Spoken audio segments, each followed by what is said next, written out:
The following may contain language which will be offensive to some people and inappropriate for children. Still here? Then pour your favorite beverage and let's get this fucking show started.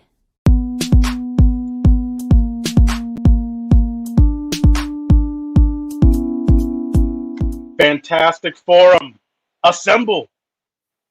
You are watching Fantastic Forum, the premier show about comic books and your live weekly conversation about entertainment and geek culture. We are the Fantastic Forum, coming to you live and direct from the Hall of F. Hope you're having a wonderful morning, afternoon, evening, or night, as the case may be, depending on where you are in the world. And if you're not, you should stick with us. We'll help you take it up a notch. You have the usual suspects in the building. Well, actually, you have half right now. Half of One the F. usual suspects. One F. Right, one F of the usual suspects in the building. He is the backbone. He's the pillar, the strength of Fantastic Forum, our nigh invulnerable brawler and resident strongman. He's Moses Mack. How you doing? As for myself, I'm Lawrence Young. Sometimes they call me Mayor Young. Welcome to Fantastic Forum. Despite it only being the two of us at the moment, we are hoping that we do get Oz in here in a minute. Unfortunately, Jay won't be with us today, but you know, shouts out to both of them. We got a great show for you today. Joe fell into a Sarlacc pit. That's what happened. He's literally being digested. It's unfortunate. At least he tested. But Joe's an upstanding kind of dude like that. Like, if he was in a Sarlacc pit and getting digested, if he had reception, he would text. He'd be like, "I'm in the Sarlacc pit." He wouldn't even be like, "Help." Yeah. He would just be like, "Hey, I'm done." Next show, he's like, "Yeah, I didn't think I was gonna get out." It's like, Joe, he goes, "I could have been on the show. I heard it. Well, if you heard it, why weren't you on the show?" "I didn't think I was gonna get out." "What do you think? What do you mean get out?" "Get out? Well, I was in the Sarlacc pit." "Why didn't you tell us?" Like, well, I mean, I figured you'd find out eventually if I didn't make it out. That's a joke. All sounds like 100%. 100%. That's my. I just didn't do an impression of Joe, but that's my one-man show called Jay, opening on Broadway as soon as the pandemic's over. Right. That was actually, like I was trying to tell you all, that we have a great show for you today. That was it. You all witnessed it. Have a good night. Good night, folks. Good night. No, wrap up. Right. No, we are going to be talking to you all about Peacemaker, latest addition to the DCEU, and of course, spinning out of the Suicide Squad movie. So we'll be talking about all 3 episodes that premiered last week. So we'll be talking about Peacemaker, and of course, we'll be bringing you finally, after a long hiatus, comic book news, because you demanded it. So we'll be bringing you comic book news, talking about the latest stories and goings-ons, as of late throughout the industry. So, and of course, whatever else it is that you all want to talk about, and we will tell you how to get down with Fantastic Forum in just a moment. But first, we want to make sure that we thank Mr. Scott Rubin, because without him, this show wouldn't exist. So, thanks, Scott. Hope you're doing all right, man. I gotta get that call. I haven't talked to Scott in a minute. So, yeah, it's time. Yeah. And so here's how you can get down with Fantastic Forum. Want to get in on the action? Call Fantastic Forum on Skype and join the fun. Too shy to call in? That's okay. You can join the Discord chat room available at fantasticforum.live. Join the party. You know you want to. All right. Say what? We need a new one. We do. We'll work it out. So, get down with Fantastic Forum. If you want to call in. fantasticforum.live. There's a link right there. Literally just call in. Hit us up there. Jump into chat. We'll take your comments directly out of chat and bring them into the show, such as Witty Chalk Hamlet here from Tiger Claw. What's up, Fantastic Forum? Did you guys watch episode 4 of the Book of Boba Fett? It was pretty good. I did not watch it, Tiger Claw. I did not watch it. No. I'm messing with you in your typos, Tiger Claw. That's messed There up, he man. is. Ladies and gentlemen, he is our intrepid senior reporter next in line for the cowl. He's our resident Dark Knight detective. It's Oz. You ever do everything you can to be ready ahead of schedule, and then right when you're ready to hit the button, you gotta poop? Yeah, that happened to me last week. Yeah. Just That's a little hilarious. behind the scenes for the audience. Yeah. I think he's Rick bullshitting. gotta poop. I think Oz is bullshitting. You think Indeed. I'm lying about pooping? No, I On just the wanted air? to say bullshitting. You're full of shit, or you were at least.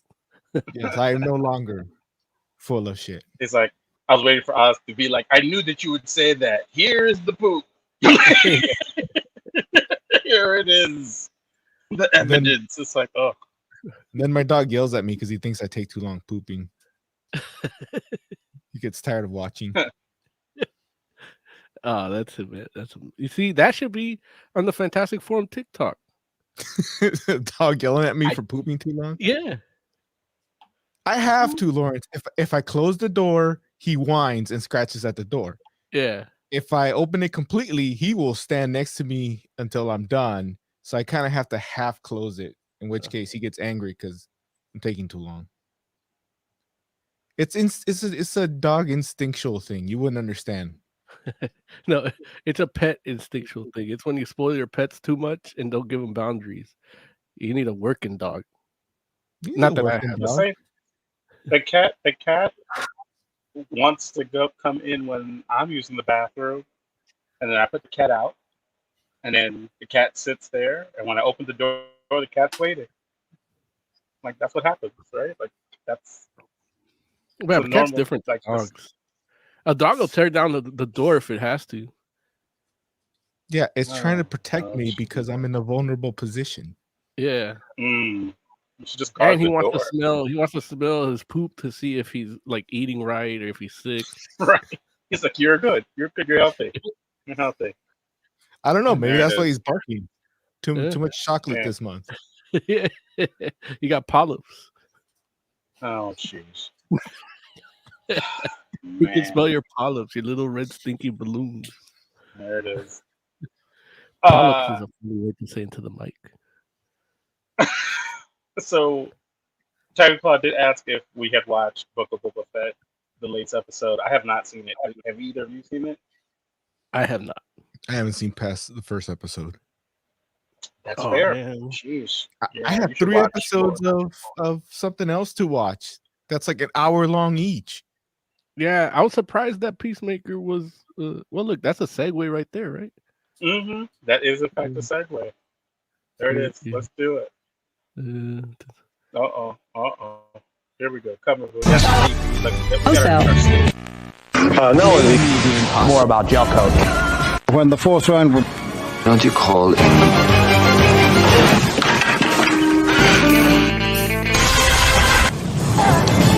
Doesn't look good already. Jumbo Scampi for limited. Such a cool intro. I like it. I think I'm gonna So, have a file ready to make that. Like, I can just add what we're actually talking about to be the last thing, and we just have a new one every time. Oh, okay. I think that would. No. Yeah. I'm looking at the chat. I see Nothing Idiot saying hi. Hello, Nothing Idiot. I am saying that is say idiot, right? Okay. I was about to say, I'm like, oh, Yeah. I feel bad if it was like Edie or something like that. Nothing Edie. I'm like, oh, Nothing Idiot. Like, okay. You know what he would say in that position, right, Larry? What? He'd say, "Fuck you, Larry." That's what he would say. He or she or they, all that. Fuck you, Larry. So, right. Yeah. I was So- playing those. I was playing those for my brother today, and he was cracking up. Dude, they're hilarious. So, okay. We're talking about Peacemaker, newest show on HBO Max. Like I said, addition to the DCEU, coming right off the heels of the Suicide Squad movie. 3 episodes premiered last week, and so we're going to talk about them all. And we're going to uh, basically let you all know what we thought, and hopefully uh, you all will let us know what you think too. So let's do it. Moses Magnum, what do you Yeah, think man. of the Peacemaker, or Peacemaker? I'm sorry, the Peacemaker. It's just Peacemaker. I enjoyed it. I didn't think, coming off of the Suicide Squad, Mm-hmm. I was like, whoa, like, okay, I'm ready for this. And I didn't know what I got was actually what I was getting, which is like a really cool uh hair metal themed show. You Mm-hmm. know? So I was really like that, and but but aside from that, it's just like seeing more of why that caricature of that character in the real world essentially is an Mm-hmm. interesting idea. Mm-hmm. And yeah, so I got 3 episodes at once, so I didn't have to do the wonder, like, usually when we review one of these things, like, well, I got 1 episode, and so Mm-hmm. far I think this, but now with these 3, it's like, this is a solid show. Like, it feels like this is the we got Preacher on TV, we got The Boys. Like, I don't know if Peacemaker was ever written by Garth Ennis. I know that the way the dad looks, he looks like a Garth Ennis character. Yeah, Um, absolutely. so, but this is like the better, the spiritual Garth Ennis interpretation of um something, like that. Maybe if I don't know if that Yeah. was in the writing meeting, like, hey, what what kind of feel we're gonna let's do what if Garth Ennis would write Peacemaker and get this, Mm-hmm. So I can understand it not being like the comics, not that I read them, but and I expect these things not to be, So Yeah. it's like sometimes when they make them not like the comics, they still feel weird, and they still like they're missing something, even if it's something you haven't read. You feel like, I don't know, man. At least I do sometimes. So in this Mm-hmm. case, that wasn't the case. I Yeah. loved it. There you go. Oz, what were your thoughts on Peacemaker? I was worried because that guy was in the movie felt like interesting in small bursts. So I was Right. worried about a full on series starring him, Mm-hmm. and they managed, or I guess James Gunn, because it's his thing, right? He managed Mm-hmm. to make the show about him, but still kind of do small burst. Like Mm-hmm. there's enough of a cast around him that you get some of his nonsense, and then some other people get to do some things, and then right back to more of his nonsense with some cool action scenes Mm-hmm. in between. Mm-hmm. So Yeah. yeah, Yeah. No, I was absolutely. thoroughly surprised. I wasn't expecting I thought I'd get sick of it by the end of the first or second episode. But you have not so far. No. No. Okay. Okay. Well, there you go. I know for myself, like I did like the version of the character from the movie, and I felt like the turn that he makes in the Suicide Squad movie was like it made sense, and it didn't feel like it felt like it was within the scope of the character that they created for that movie. And so when I found out he was getting his own show, I was kind of like, well, what are how are they going to do this? It's not to say that it couldn't be done. It was just more so like, how are they going to choose to do it?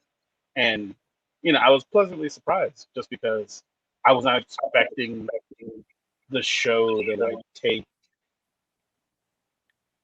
the turn that it did, just because it was interesting, like how it's still the character from the movie, but they almost like after the events that happened to him in that movie, he becomes different. Like like those events were a pivot point for him, and it allows for the character to have more depth and have like a different kind, like to view things differently than he did in the Suicide Squad movie, which was interesting. Like I would not have expected that would have been the route that they went with it, but it's pretty cool, man. And more than anything, I think what I take away is, man, John Cena is having so much fun. You know what I mean? Like you could look at this fool and you can tell that he is 100% into what he's doing. And I feel like that energy trickles down from the top to everybody else that's like on the show. You know what I mean? Like it's like you could have maybe been in a bad mood or not been certain of the role that you were taking when you signed up for that show. But by the time you get around Cena, I feel like you're like, you know what? No, this is the best thing we're ever going to do. You know, because that's the kind of energy that he seems to be projecting, at least to me. I don't know. What do you all think? Do you all think John Cena's having a good time? You know, there's a lot of these lines where you could tell there's a written line, and I'm not saying he ad-libs stuff, but he's like, what if I said this? Like when they write it, you know? And it's I think it's, you know, to be a wrestler, you kind of have to be a good performer, and acting is a performance. Absolutely. So I think he brings a lot of that in. Like he can immerse himself in a character and enjoy it. And it shows in this show. Like I was watching a match of an old match with John Cena versus Batista back in the day, and I'm like, oh my god, it's Drax and Peacemaker fighting. But and it's like, yeah, it's like he finally got to play a superhero type character, and he's been built for it, you know. And they don't use him. Instead, they use Zachary Levi for for a superhero with padding.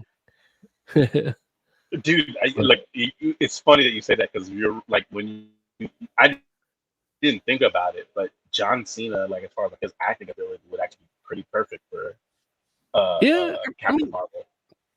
The look isn't so much. I mean, a little bit. Yeah, it's just, you know. No, he looks a little. His head is too big, but his like John Cena can act like he's a small child inside of a big man, an adult man's body. Yeah. Yeah. Tyre Claw in chat says, did you know that in the Peacemaker show they had to recast the character Vigilante after the original actor quietly quit after 5 episodes over creative differences. So he got recast. Says they had to reshoot all the Vigilante scenes from the 5 episodes with the new actor. Well, that's a lot of voiceover work, really. Yeah. Like I'm pretty sure the stuff in the suit you don't have to reshoot. They might because if they don't want to pay him, you know, because that guy at that point guy has a contract. So if you use him, you still have to pay him. So it's easier to just pay this guy less and reshoot it. Who knows if the guy, like what size the other dude is and all that kind of stuff. Like, was he the same build? Even if he is the same build, it's like, you know, you don't want to have Vigilante looking like he's one size and one shot and a different size and another shot. You know, that'd be weird. Like, I mean, it was like Batman in the Snyder like some cut. kind of Boba Fett like figure. Is that what you mean? Huh? You mean like Boba Fett? Yes, like Boba Fett. Yes, that's exactly what I'm talking about. Well, it worked for Batman in Justice League. Yeah, I can't. Batman way bigger than that old man they put up, trying to pretend to be a Bruce Wayne. Blonde hair. Are you talking about Ben Affleck? Yeah. No, you said Titans, right? No, I said in Justice League in the Snyder cut. You had the reshoots with, you know, a slimmer, less. You know, you had from the original movie, you had the buff one where he kind of lifted weights. Then he was right about to go into rehab, so he was puffy from drinking in the Joss Whedon cut. And then you had the Snyder cut where he like the muscles went away because he's just a regular dude. So there's like different levels of padding on the suit. What I will say is Vigilante is probably like I have a Vigilante is a part of the show that rubs me the wrong way a little bit. Not because I dislike it, because the character in this show is hilarious, and I enjoy the interaction and the relationship that they have. It's just that Vigilante happens to be like one of these weird little random, once again, I guess, which is maybe my MO, one random characters that I like happen to like and read, or read and have read, because it's like there's not a lot of Vigilante comic books out there in the grand scheme of things. You know, Vigilante's not a hero. That's like, oh, pick up the monthly Vigilante book. You know what I mean?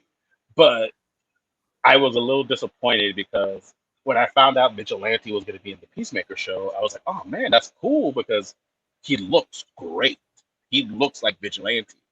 And then I saw like some scenes and I was like, oh, he acts like Deadpool though. And that's a weird thing because Vigilante doesn't act like Deadpool. Yeah, I mean, I guess. Which nobody knows, right? No one knows because no one else reads Vigilante. Well, that and like I didn't even think of the Deadpool thing. Like I thought he was just this is just what they're doing because it's James Gunn's Vigilante, you know.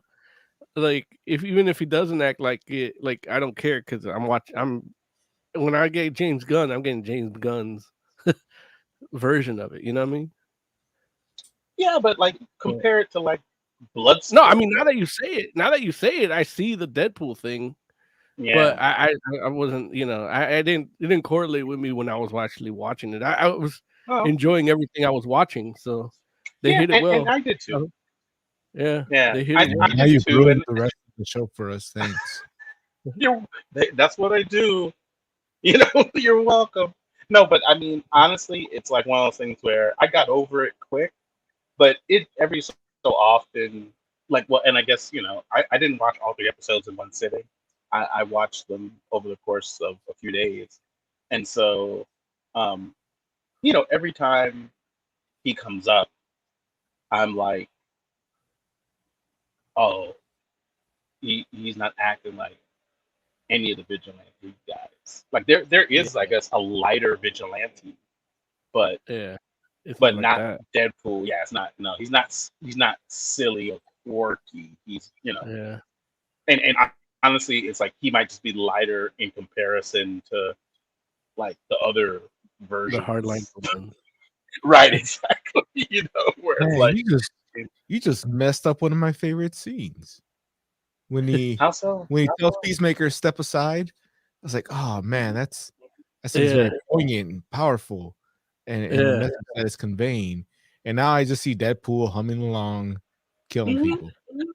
Well, you know, but that's what they want. Like if you watch it again, it's like it's very much like a Deadpool kind of thing going on, like to the point where if something happens to Ryan Reynolds, like I'm like, this guy can take over. Like to me at least, like, you know, like and don't get me wrong, I'm not saying I would prefer him to Ryan Reynolds because Ryan Reynolds like adds this the same thing that John Cena is, the energy that John Cena is bringing to the Peacemaker role. Obviously, like Ryan Reynolds is bringing that energy to Deadpool when there was no movie. You know what I'm saying? So it's like, you know, he's made to do that. I want him to do more. But like this guy, I feel like could definitely, like, God forbid something happened to Ryan Reynolds, he could step in. Well, right. Well, look, it doesn't have to be something happening. It could be he just gets too expensive. But Ryan Reynolds is like he's tied himself into that thing, right? Like, yeah, but if he gets too expensive, they don't give a fuck. They'll just either not make anything or pay somebody else less. I guess if anybody can somehow figure out a way to make Deadpool not Ryan Reynolds, I guess Disney can. But I mean, who wants that? Nobody wants that. Nobody wants that. Look, it's not about what you want; it's what you're getting. Like, I didn't want that Jonah Hex movie, but that's what I got. Like, that's the decision Disney they would chose. not have made that. I don't know, man. Disney's okay. also Disney would have. Marvel would. Yeah. Yeah. But anyway, yeah. So, what do you all think about the supporting cast, like the team that Peacemaker's on, and the rest of that group. I do. They all play their part really well. The quirky shit seems to be James Gunn's MO.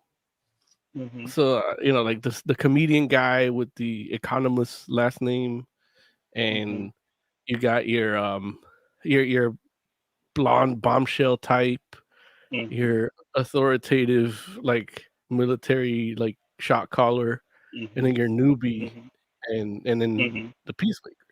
So it seems pretty standard fare, like 18 type shit, and but I mean, look, it's that formula for a reason, because that shit always works, and but the role they're playing, the interactions they're having, they're basically his introduction into like reality, like right from the start, from the story you hear, like he's like Facebook, what I forgot what his name was. So he said some name like Incel 79 or something, or on Reddit has been lying to me the whole time, like because he's buying yeah, into, no, I think it says like Pepe. and they're like, yeah. you mean to tell me Facebook's been lying to me the whole time? Like he Right. said that like 3 or 4 times, and it's like these people that have a bigger a wider scope of things for whatever reason are his introduction into mainstream in the mainstream culture, in a sense, while he's also struggling with the killing aspect, Yeah. But yeah, the sport, the dad is, I mean, Robert Patrick is great. He's always great. So and that part that he's playing is gonna be like the White Dragon. That's gonna be really good. Yeah. The White Dragon's another one like Vigilante. Like there's a bunch of different ones, and they chose to do this one this way, and it kind of fits. So it's interesting, like especially like in modern culture and society and the political landscape, like it's and yeah. So I you could see why that guy being how he is, you can see why it's hard for John Cena to want to be a good guy, but doing it a little bit wrong. And I'm not saying it's all the way wrong. I think the bad guys are trying to kill you, so the good guys have to be willing to kill too. So, but it's just the way, like the following orders, the rigidity, I guess, comes from that. And he's, to learn to be a little more malleable. I like when he said it's like, I have 400 gigabytes on my hard drive of Alliance when he's talking to the lesbian chick, because he's taller. It's just hilarious. But it's also, white cis privilege shit, and I accept that because I'm a white cis privilege. It's funny because like you did hit the nail on the head when you're like, Robert Patrick is doing an amazing job, but man, like Robert Patrick's doing a little too good of a job, if you ask me. Yeah. I'm like sitting here watching Robert Patrick, like, whoa, my God, like It's like I don't you gotta look like at his he bio. feels- Like, was he born in the South? Was he raised in the South? Because he's of that age, No, man, he is like playing that role to a T, and I'm just like, man, I've met that dude. You know what I'm saying? I met that guy, and yeah, he definitely was like right down, like feel like 2 sentences away from calling me one of the good ones. You know what I mean? I'm just like, I was just like, man. But Oz, what about you, man? How'd you feel about that supporting cast? Similar opinion for the most part. New Girl is annoying me now, but what we learn about her character makes me think that she's gonna do something important later. So I'm dealing with it. It's just a lot of James Gunniness in this show, if that makes sense. Even down to the I'm maybe it's just because I've seen too many of his movies. I'm getting sick of the music thing. Like it's really starting to just get on my nerves. And I don't need to see John Cena in his underwear that much. Like even when he wrestled, he wore like jean shorts. It's true. Yeah. That is true. Now the music So thing is like what you mean, like just that the fact that it's all like it ties into what the story is going, or Yeah, like it's not just that there's a soundtrack, because everything has soundtracks. It's the way James Gunn tries to tie it in, and then it's always like the musical bed for some action sequence, yeah. and he tries to. It's just it's a cool thing. Every once in a while, I've just seen it a lot. I'm not saying it's bad or done poorly. I've just seen it a lot, and it's something. a lot from him. Yeah, from him. Yeah. Like if I see a James Gunn movie, I'm gonna. It's like watching a Tarantino movie and hearing the N word. You just expect it. Like there's not even black people in the movie. It's just somebody just walks by and says the N word. Or actually, no, that's wrong because Sam Jackson would be in it. My bad. Hilarious. But no, I mean, I feel where you're coming from in the sense like, I feel where you're coming from. I personally don't have a problem with it, but I get it because what I can tell you is generally when you see, movie, TV show, it's like the music often is in the background.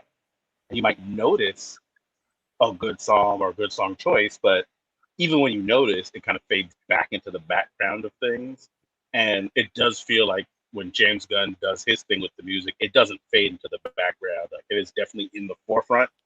Like, but And luckily he does it well so that it does feel like, okay, like the songs that are playing are thematic in the sense like whatever's happening in the moment or what's going on with the character, it feels like you understand why that song is playing in that moment or why that character would be focused on that music in that moment. Like that's something I think that uh is evident with a lot of his stuff. But at the same time, I can understand why somebody like yourself, Oz, might be like, enough already. Like I don't need that all the time.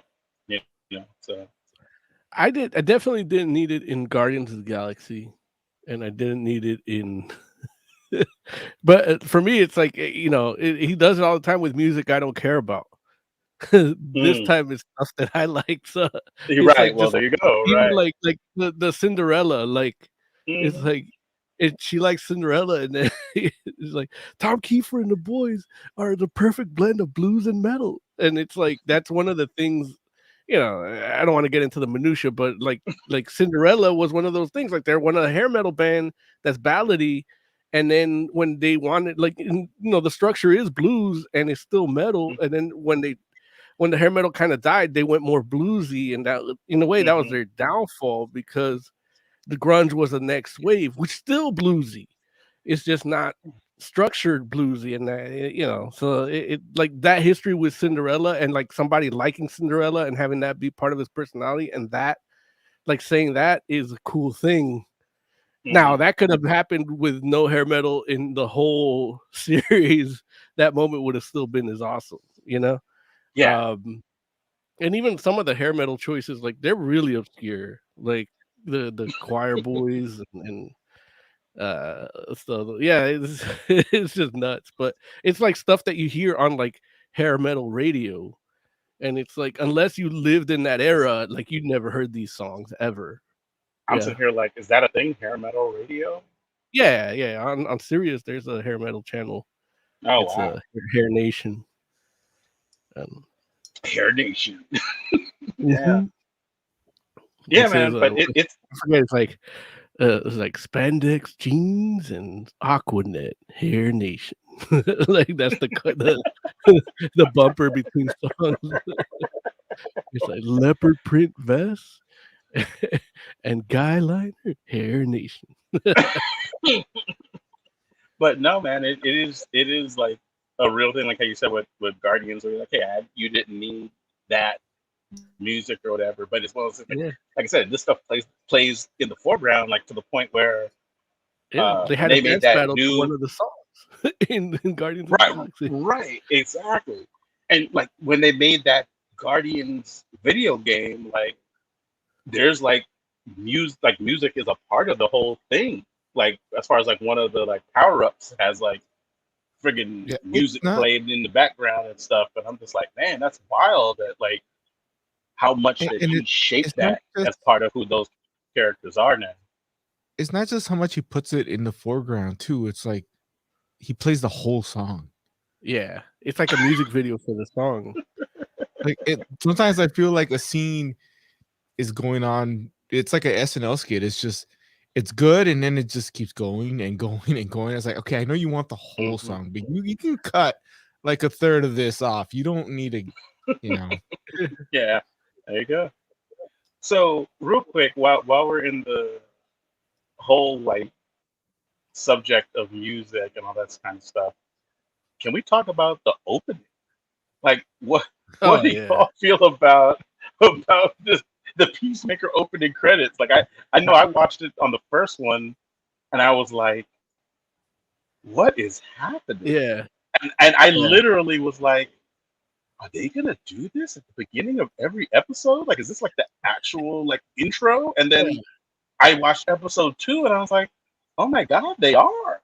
Like like this is the intro to Peacemaker. Like what did you all think? What did you think of it all?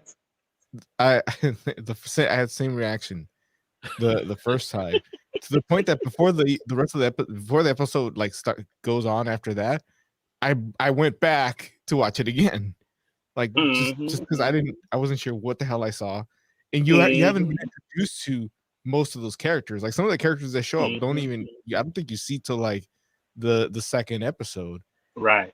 Yeah, but after I watched it the second time, then I skip it now. So I tried to skip it and I couldn't.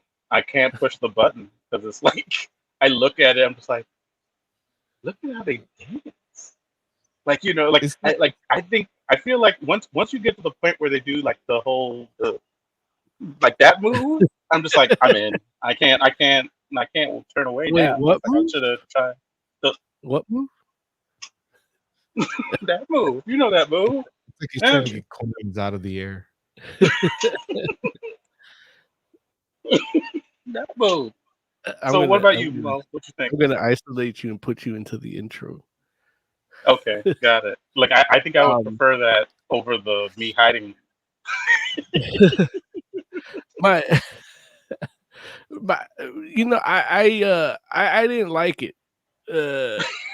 It's just a little weird. It's very very more than a little weird.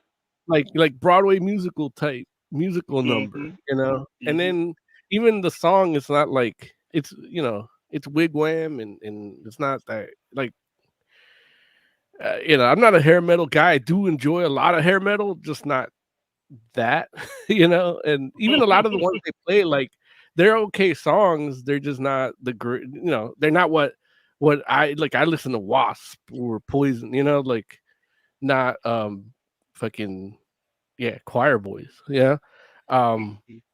so it's just like if it was a better song, I'd probably enjoy it better, but the intro was weird, but then you get Eagly at the end, and that's kind of cool. Dude, Eagly, like Eagly is awesome. It's weird. I thought Eagly was gonna be like a joke because I saw him in the trailer. I thought, okay, that's a joke. They're gonna do scene where like he stole an eagle or something. Yeah. And then what they do, like even to begin it with the hug. Yeah. It's like, okay, so this is gonna be a thing. All right, let's go. And so this is weird conspiracy theory, a fan theory time. So all you listening, this is fan theory time. It might make news. I might be the first one to say it, but Eagly is a Howard Stern reference, and you gotta stick with me. Yeah, it's very convoluted because there's a dude that loves hair metal on the Howard Stern show. He was also the drummer for Iced Earth and Death, and I believe he's Caninus also, but he's one of Howard Stern's phony phone callers, and he's a writer for the show. And he's a dude that grew up in Kansas on a farm, and he had a pet calf on the farm named Caffy. And whenever they made fun of him for naming his calf Caffy, they're like, "Well, what was your dog's name? Doggy?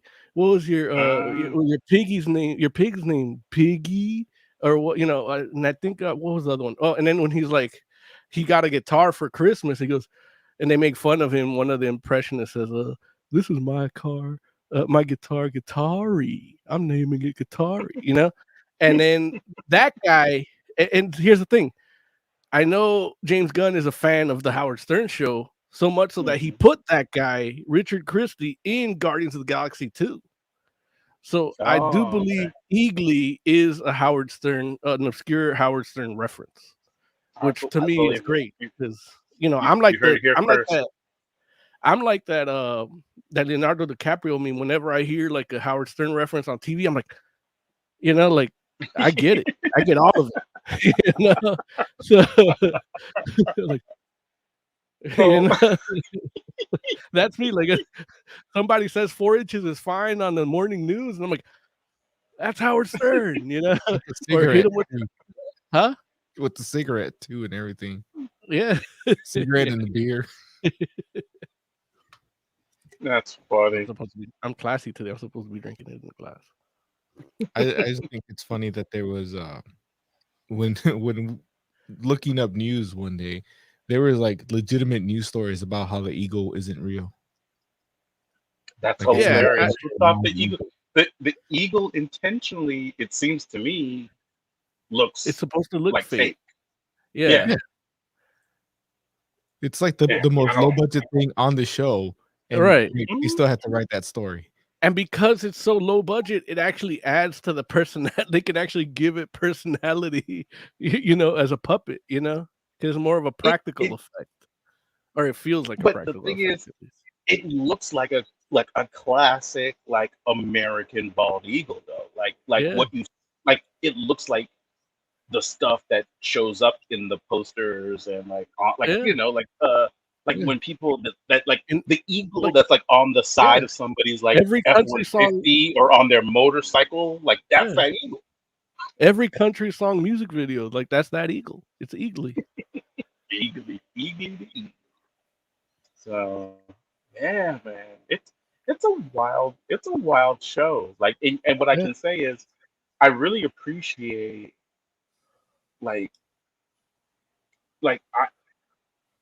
despite its like silliness and the strangeness, it's like you really do get like Cena like acting. Like Peacemaker is going through some stuff and evolving, and it's like every so often you get like after you get the funny moment, and then you get like the the friggin' politically incorrect moment, and then after you get like the friggin' like raunchy moment, you get like a moment where it's just like yeah, right, where like this dude is like going through some stuff and like trying to figure things out, and I'm just like, wow, like it's a weird combination of stuff that's really working really well for me. Yeah, and I think part of it is because it is done for a TV format, and if there was a movie, they'd have to rush through a lot of that, and it could be to the detriment of the movie. Like they could mess up a movie just trying to get all these points. And here it's like you can spend 10 minutes on the formula, the raunchy, the berating of him being raunchy and politically incorrect, and him kind of growing from it. Like when he says your tits look great in that, and I'm saying that as a compliment. They're not sexist, Right. So shit like that. Like when he called sweet cheeks, and it was because her cheeks were puffy and red, not her ass. And they're like, dude, that's the comment on her. No, it's not. Her cheeks were flush and red. So but then he goes into sugar tits. Yeah, but that because you got to. You got to. You can't. But But yeah, no, it's like I think they're not 8 episodes. I think is perfect. I don't think you need to draw it out, but I think especially with the streaming platforms, like you got to find that magic number. Like I know there's like I think Netflix tries to do 10 episode series. Cable used to try to do 13 episode series. And then HBO premium cable tried to do between 8 and 10 and 13. And I think at this point, let's cut that shit out and just do what feels right for your story, I know ideally, a lot of those Marvel Netflix ones, like they could have been trimmed down by 1 or 2 episodes. They were still, the ones I loved, and there's still like, I wouldn't say whole episodes of filler, but like 10 minutes per episode for like 3 episodes of filler, like a half hour of filler across the board. Like eliminate 1 episode, you'll get a good series. Like even when they did the Defenders was like a 6-part thing or 7 yeah, part. I think it was. It was smaller than all the other series, so I think they went well with that. And even that like had its little drawing out No, moment. absolutely. No, I think you're absolutely right. Where it's like all those shows probably could have ditched at least 1 episode, like 1 episode's worth of time. Yeah. And here I think they setting the bar at 8 I think is good. What was I think I was watching Yellowstone. I think the first season was like 9 episodes. Next one 10. Then they just kept it at 10. And after a few seasons, it's like, okay, maybe it could have been 8. Once you get to season 3 or 4, it's like it could have been 8. Like there's stuff that we got, but it's like unless you're finishing it right now, I don't need to know this story right now. That's but fair. who knows? They haven't announced if it's coming back, so I don't know. I'm scared. Let me ask this question, and I'm primarily asking this to you, Oz, but at the same time, I'm not like trying to like hold you to knowing this answer. But do you know anything about Judo Master? Like, is that a character that you were familiar with before we got to episode 3 of this show? I've heard the name. Right, okay. I've seen drawings of him. Like he's what I've seen, he doesn't look like what he looks like in this show. Yeah.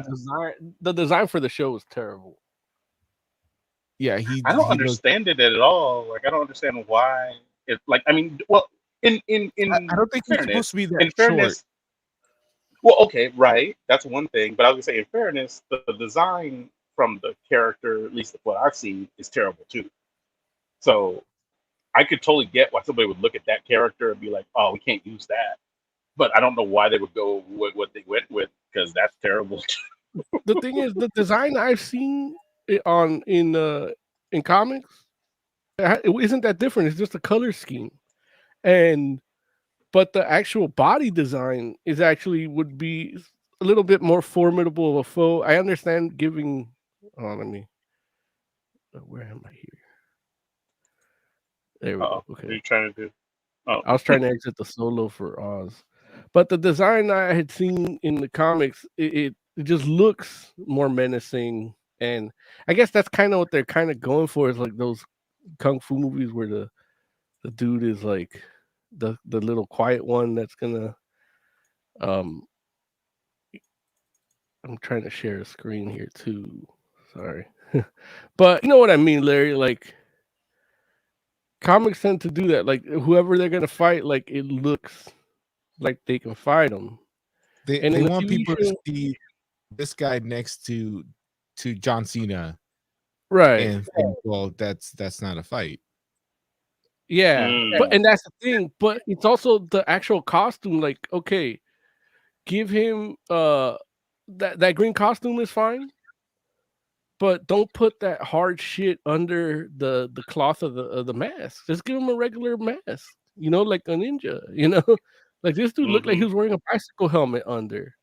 And then even in the audio editing, like when they're actually like he's getting hit with a crowbar, it like hits like there's a metal plate in there. And it's like, come on, man. If you're a villain named Judo Master, like you're not supposed to have any kind of armor. You know what I mean? Yeah. Like it looks like a generic. Like a G.I. Joe. Like when he called them, like even because of the head so disproportionate because of the helmet and the padding, he's like, I want to take you home and play with my G.I. Joes. Just don't fuck my Chewbacca. Chewbacca's got teeth in their anus. That's canon. That's true. I've heard that. That's true. Joe would know that if he was here. If he was here, and if you watched Boba Fett. Yeah, man. Yeah, It's weird because Judo Master looks like a throwaway Mark Millar villain, like you know, just like one of those Millar world kind of random things. So I don't know. It's not to say that they didn't do good shit with this character while he was there. Yeah, no, I agree with you. It just looks like that. It's almost like, you talk about a toilet bowl head not working for Peacemaker when we saw the design, and it's like it works great when he's in his underwear and he hits Sonic Boom on it. It works great. It looks great. Yeah, but that judo, like I think if it was a bigger dude with that padding on the helmet, it would have looked better. Yeah, no, I agree with you. You could do a judo mask with no mask, just a domino mask. Absolutely 100%. Like I'm just like, you're gonna redesign, you can do that. And I thought it was a girl at first. Yeah, no, I could totally understand that too. But he says, I can see the veins. I can see that suit's so tight. I can see the veins in your penis. I'm like, I see camel toe. And I actually took a screen capture, but the app doesn't let me take screen capture. So it's like, it blacked out the screen. So yeah, you have to pause and take a picture. Yeah, but then you could see me in the reflection, like, and it didn't work. So I didn't do that. Oh, that's too funny. I put hard work. I put a thought into this shit, Larry. It doesn't sound like it. I tried to watch it all in one sitting, but the HBO Max app is a piece of shit. So it's like it would only play a black screen. Like when I watched it on my iPad at work, and then when I came home to finish the third episode, it was like it just played black. Like the screen was black, and all you hear is the audio. Oh, that's weird. Yeah, they need to fix that shit. Yeah, that app's been janky from the start. But... Yeah. So, anybody got anything else that they want, like any kind of like last remark you all have about Peacemaker before we rate it? I want to hear "Wait" by White Lion. Got it. If they do that, they'll get a 5 out of 5 out of me. Mo has a playlist. And if Mo's making requests on Twitter. Breaking the Chains by Dawkins, like it is a fucking awesome song. Is there fucking called Dawkins? Yeah. I told you already. That's why I pronounced the king as Dawkins, because the band came first. Got it. And it's actually a dude's last name, Dawkins. The guy from the band. But you don't listen to me, Larry, and you don't remember when I tell you these things. So I try my best to listen, and I try my best to remember, and I fail at both. You're in college. He forgets stuff that he posted like days ago. You're a college graduate. You put your mind to things and you achieve it. And you haven't once put your mind to remembering what I tell you, which tells me you don't want to, and it makes me sad. True, man. And that's why he's drinking. Letting my boys down. Yeah. But yeah, what else? Wasps, Animal, Fuck Like a Beast. That's a good song. It would fit here. Are we having a heavy metal minute? It's been a while. We are. It's been a while. I took all 2021 off for heavy metal minutes, but yeah, I've been trying to get them together. But I guess the heavy metal minutes, like, tune in to Jimmy Kimmel tomorrow. Ghost is playing live on Jimmy Kimmel really? Live. Yeah, Thursday night. They're kicking off their tour for 2022.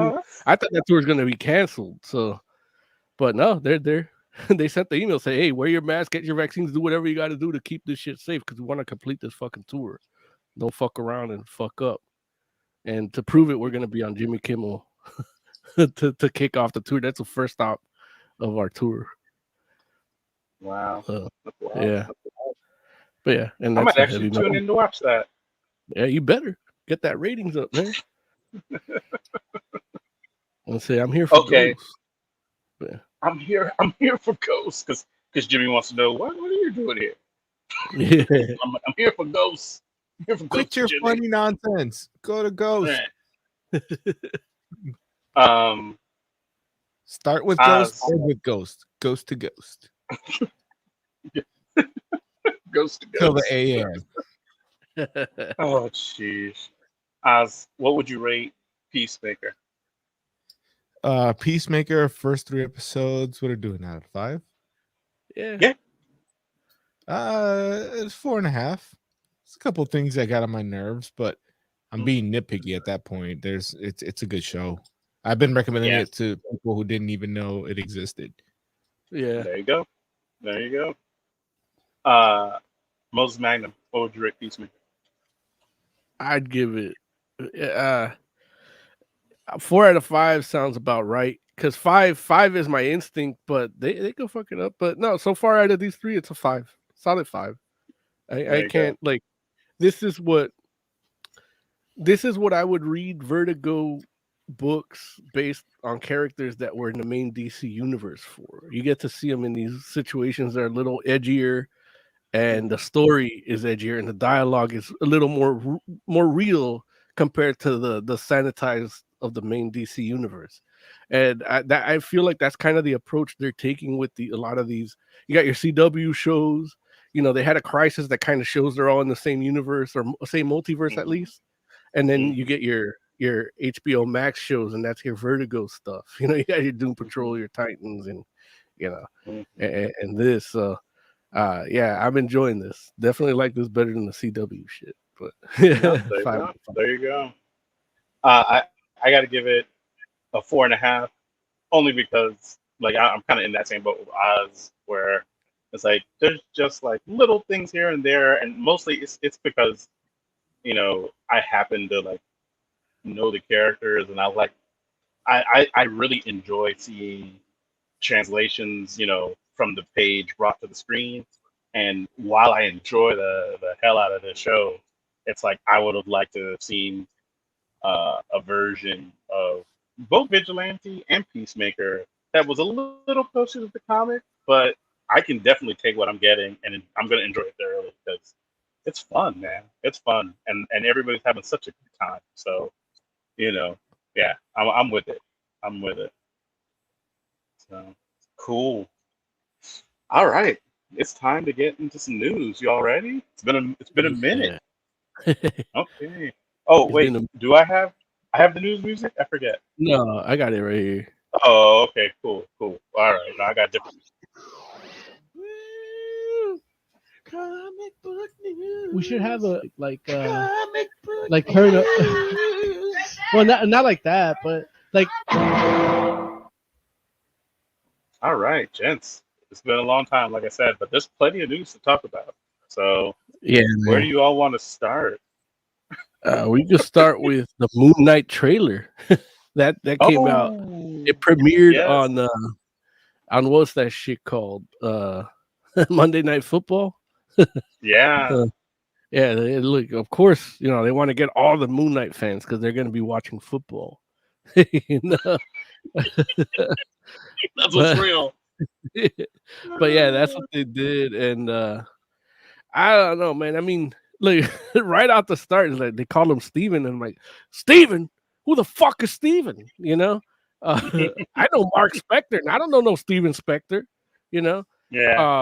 But and then they fixed it. 10 seconds later, like, oh, okay, Mark. Oh, okay. And I'm not even, I'm not even a Moon Knight fan like that myself, but Oscar Isaac as a choice was a little odd to me, because with Hollywood whitewashing and all, here you have a Jewish character and it's played by a dude that pretends to be Jewish to get Hollywood to hire him, Wait, but what? Well, Oscar Isaac, like he's a Guatemalan dude. His name is like Oscar like Jimenez, and he changed his name Really? to I Oscar didn't know Isaac. Yeah, that. yeah. He Oh might be a wow. Guatemalan Jew. I don't know that. I don't know. Like I have never seen his penis. I don't know if he's circumcised. He might be a Guatemalan Jew, but I don't know nothing about that. Gotcha. Gotcha. But you know, like that's Like part of the cool. Mo's just like game recognized game. Yeah, but the the cool thing about Moon Knight was that he was the son of a rabbi, you know, and his dad escaped the Nazis um by going into the other void, you know, and then creating a connection with Khonshu, you know, and then Khonshu like takes the rabbi's son and gives him power because he sees, you know, and he hunts down the Nazi. Like that's part of the origin. Now I get like, you know, they don't want this guy to be 50 years old or 60 years old at this point, so they can't do that. But the other void is a part of like of what I would like to see in the cinematic universe. You know, now we got Shumagorath and the Multiverse of Madness, and so I don't know how they're going with that. And then if it's like, okay, he's the son of a rabbi, and like, you know, where's this double standard come in where it's like you can't, you know, you don't want to race swap to make people white, or you don't want to have too many white people, but it's like this is a dude, like why not get a Jewish guy to play, you know? I get I don't know. There's people that argue that there's too many Jews in Hollywood. I'm not one of those people, but it's like you got, you know, you had Daniel Craig play a Jew. Like you can do, you know, I don't know. It's a little off-putting. Tiger Claw says a French actor that's gonna be in Moon Knight in the Moon Knight series died in a skiing accident today. Oh, thank you for that bummer. Like is he already in the he's not in series? season 2, right? He's not in season 2. Poor Ethan Hawke. R.I.P. Ethan Hawke. So what did you actually think of the trailer? Like, what did you think of like what? That's what I thought of the trailer. That's all that went through my mind while I was watching the trailer. But the trailer itself, so nothing. Like, well, you know, Steven or Mark has a British accent. So not only is he a, well, maybe he's not playing a Jewish guy, but is a Guatemalan guy playing a British guy. You know, it's like, you know, so it's a little. But you know, we'll see where it goes. I did like the way they showed Khonshu, like the attack, getting at, like that looked tight. That's straight out of some Warren Ellis shit, you know. Yeah, absolutely. So that's like I remember seeing those covers of his Moon Knight with Khonshu on it. I'm like, dang, that looked tight, and the screen, the page to screen adaptation of that looked great. Yeah. The trailer itself was, you know, it was a little compelling. I'll watch it, and but I can see, you know, maybe it'll be Disney's Mark Spector. Like, you know, he's not gonna be a dude that was a mercenary that wants to kill to just, okay, I would need more justified killings instead of just these for hire killings to even out my karmic like alliance. You know what I mean? So they're probably not gonna do any of that. And I don't know if they'll do any of the Frenchy shit, you know. Yeah. So we'll see. Like, you know, because remember, like they had that. Well, you didn't read that horrible David Finch Moon Knight book. No, I read the first issue, and that was it. It was a beautiful book, beautiful to look at, but yeah. But the story was, and they tried so hard to tie it into Civil War. It was Civil War in name only, just on the banner. But you know, they did that thing where he was walking around fucked up, like pieces of his face kind of missing while he's getting reconstructive surgery and shit. So I don't know if they'll do any of that. You know, pretty boy Oscar Isaac might not want to be seen like that. And but it's all the shit that went through my mind while I'm watching the trailer. Like, it's my experience watching the trailer itself doesn't give me enough to like make a decision on what I think it's gonna be. But I do like what I see, except that costume. That costume, I can understand why they go with the gauze, like, oh, because it's a mummy and the Egyptian and the mummies and daddies, you know. And but why they put that armor padding under it like that? Like, you know, there's armored. You know, you got your Moon Knight suits that are just like they just look just like cloth with a cloak. You know, then you got your Moon Knight suit where it's like a suit with tie with a mask. And then you Right. got you have your like armored Moon Knight, like where it's like leather, you know, and tactical, almost like I mean, it should look, if you're gonna do the padded armored suit, it should look like fucking Captain America and Infinity War, but white. Like you make it look like that, kind of Yeah. form fitting, but still tactical. This motherfucker look like he's gonna play pee-wee football. Like, and granted, it's because he's got no muscles. Oscar Isaac has no muscles, so you know, I get that's why they do it. But dude, like, come on, like hide that shit better. Yeah. You know, I actually posted on Instagram a poll. I made our followers take a poll, and they basically voted on what was the better look, a cosplay one or the movie, the What did they MCU think? one. And I'll let you see right now. So the cosplay got 40%, and the MCU got the 60%. The cosplay is the one on the left, and that's just a dude. I forget his name, like Night of Moon or something on Facebook or some shit. I just took that picture and used it. I thought that was from a video game. Yeah, no, but it's a dude. That's Dude. how he looks. You know, he airbrushed the muscles on the thing.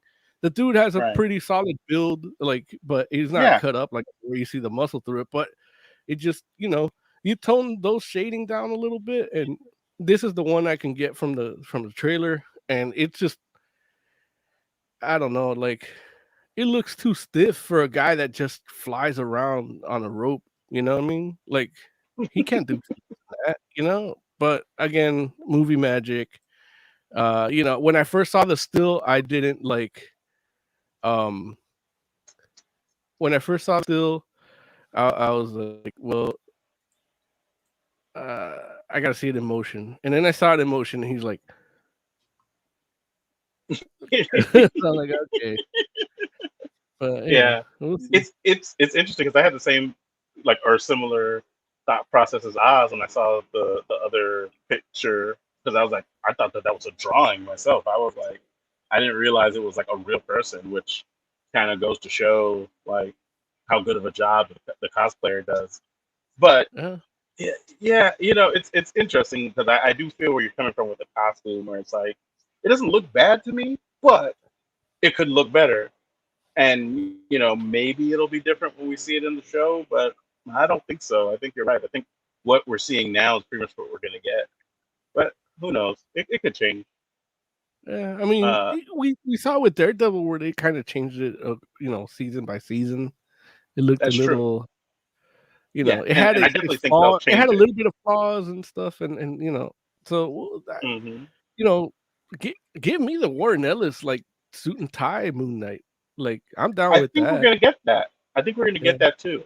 I Okay. think we will get like the different versions of Moon Knight, but we'll see. We'll see. Are we gonna And I get think that that's Secret part of the Avengers reason. number 3? Are we gonna get Secret Avengers #3 Moon Knight? Is that what you're asking? Yeah, Which one is that one? that's the one where he teamed up with Spider-Man, but Spider-Man was just a figment of his decided. Oh, that was a good. That was a good issue. Yeah. Yeah. No, I don't know. I don't know. That It'd would be be awesome really if they cool did if we that, did. like, It would because be you know, cool. because he's in the MCU, like, so if he like he saw everything that went down, and it's like, well, I'm trying to be a hero, like, what would so his interpretation of like a Captain America would come out and fight alongside him, but he's not really fighting anybody, like that'd be kind Right. of cool. Now, and I do feel like that's part of the reason why we have the white mask the way that we do inside of the hood, because I feel like that same mask is the mask that they're going to use for the suit and tie Moon Knight. Okay. But we'll see. Which it'll look good for that. But Yeah. that was part of what I liked about the cosplay one, was like I liked the black, The black man. yeah, the black I don't face, think like, you know, so. huh? I don't think they'll do the suit and tie. You don't Just think because so? how the costume goes on him, like Ragman. But Maybe. well, you think of it like Venom, like he could just turn into clothes. Maybe. I doubt Yeah, it, maybe. but you can hold on to that hope. Well, and that, yeah, I mean, they did make it like gauze and shit, like mummy wrap. So that's another, like, I mean, that you're hindering yourself by doing that design choice. That when it actor comes to- Tyclaw mentioned was playing Midnight Man. Oh man, okay. Hmm. R.I.P. Midnight Man. So, Oz, what did you think of the Moon Knight trailer? A little bit of a weird accent that the dude. I don't know. It's like he was trying to be Joaquin Phoenix in Joker, but as Moon Knight.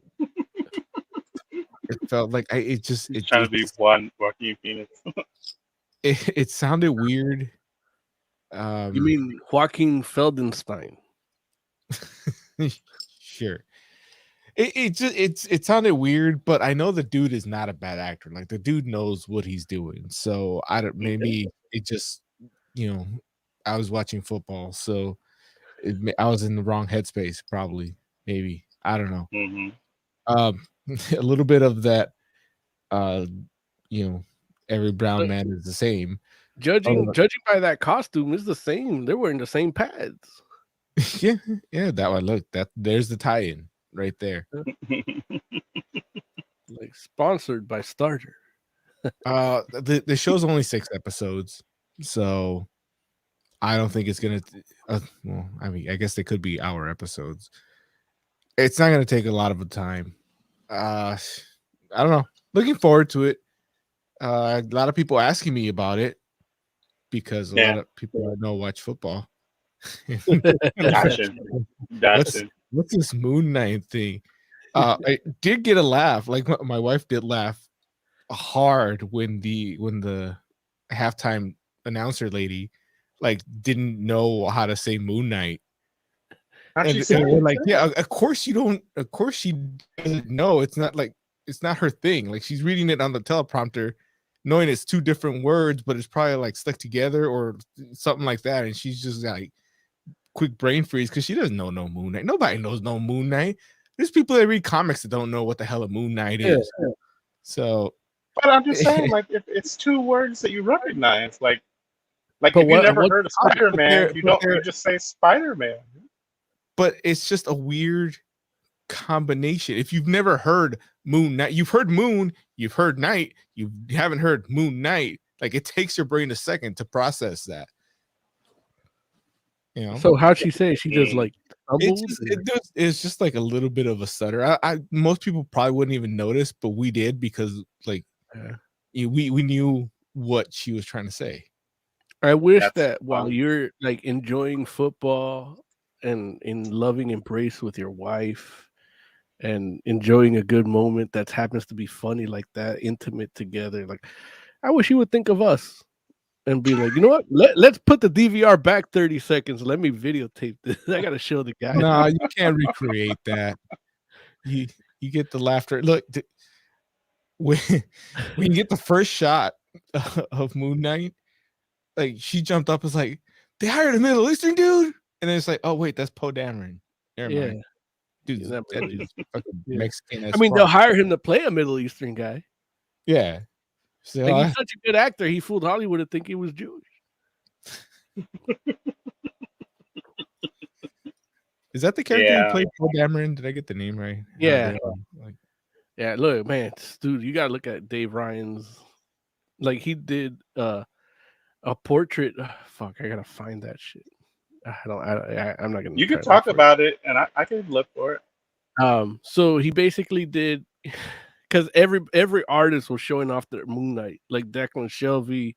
Declan Shelby was like, "Oh, it's good to be recognized," because I don't think because he's the one that did that Khonshu with the suit and the mask and the skull, the bird skull, and he designed that. He created that, and you're like, wow.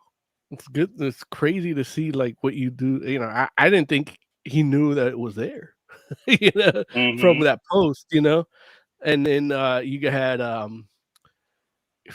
everybody, like Mike Deodato, all these people are posting, and so Dave Ryan's like, well, since everybody's whipping out their Moon Knights, here's mine.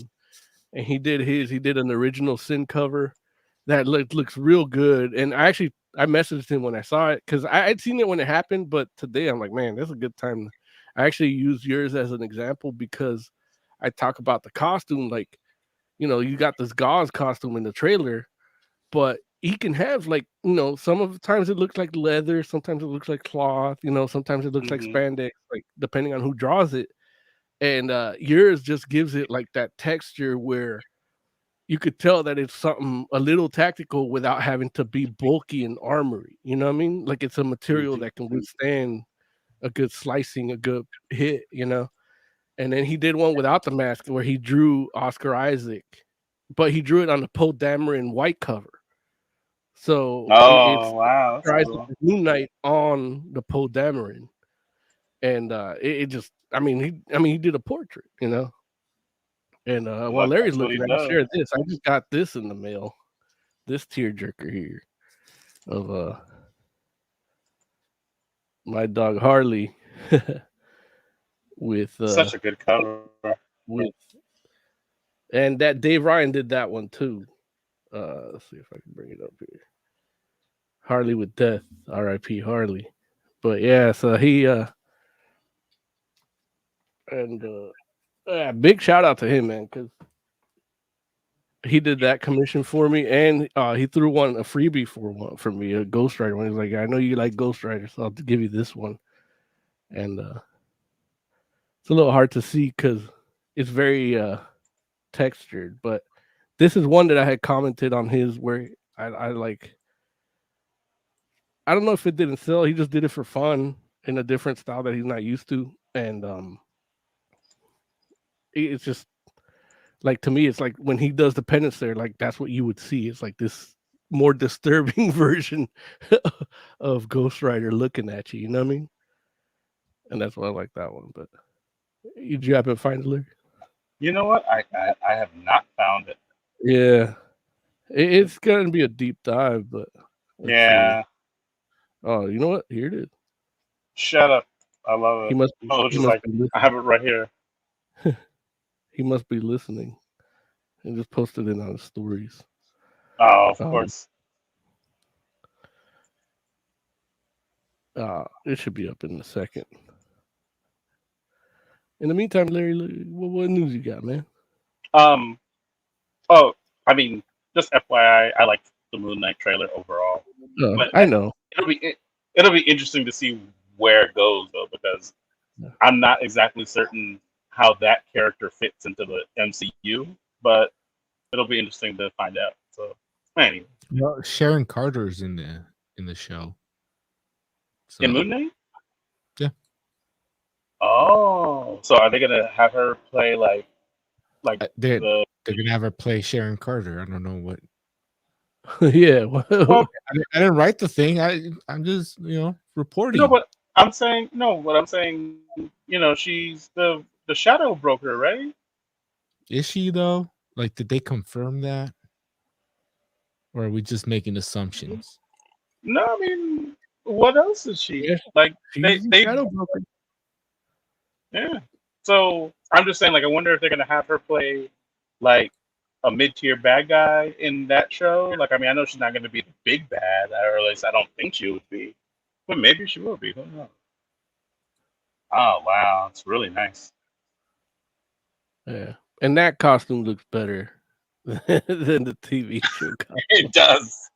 Like, it fits his body right. It's like you could tell there's padding, but it's not disproportionate. Like, and just also too, like the contrast between like the cloak versus the armory parts. Yeah, it's cool. It almost has like a Star Wars-y kind of feel to it, like a Jedi. Yeah. With like a old Republic Jedi. Yeah. Or even a stormtrooper, like that, like the shape, but not super chiseled, Yeah. It's smoother. Yeah, it's really nice.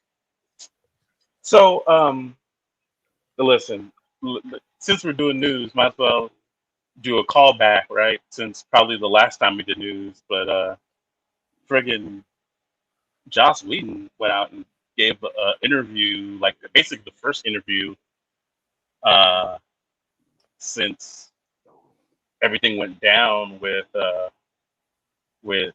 Warner Brothers and the whole like Justice League debacle with Ray Fisher and Gal Gadot and all these everybody. And you know, I'm pretty sure the purpose of this interview was for Joss Whedon to like kind of be like, this is going to be like him telling his side of the story, and this being like the beginning of his like comeback and like redemption arc. And man, did Joss Whedon like stick his foot in it with this. Like, it's like everything he says in this joint that I've seen is like makes him sound like a worse person than any of us, or at least than I thought he was before this all happened. Yeah, I'm hearing that a lot. Like, people are like, well, I can't believe I like this person. And it's like, well, yeah, like that's what knowing somebody and not knowing somebody does. Like, you can believe you liked him because you didn't know him. You liked what he showed you. You know, fucking idiot. You know. But read Gal Gadot's response. I have not read that. But the thing is, a lot of it is everything you read in the news right now is just his quotes about Ray Fisher, some of his affairs, and the Gal Gadot thing. Like, you're not reading the full interview. And the full interview talks about how he's just basically like everything he's gone through in his life to put him into those positions and have him react to those situations in that way. You know, he is very much a dude in recovery, and he's accepted, as we all should, that he was a flawed person that wasn't a fully formed person in the way that the people around him would like him to be. You know what I mean? Now, when you say he's in recovery, like recovery for what? Sex addiction and love addiction. Love addiction. Yeah. So Joss Whedon is a sex addict? Pretty much. I mean, the thing is, that's the only thing you can, in terms of recovery, that's the only thing you can classify what he does. What he does, he's a person that was raised by a certain type of woman and a certain type of father, and he had certain boundaries or lack of boundaries, and he uses certain levels of power and now to basically hurt the people that hurt him, meaning his parents and his brothers. But he uses, typical sociopath behavior. He uses it against the people that decide to care about him, because that's how he can put it in that. Now, the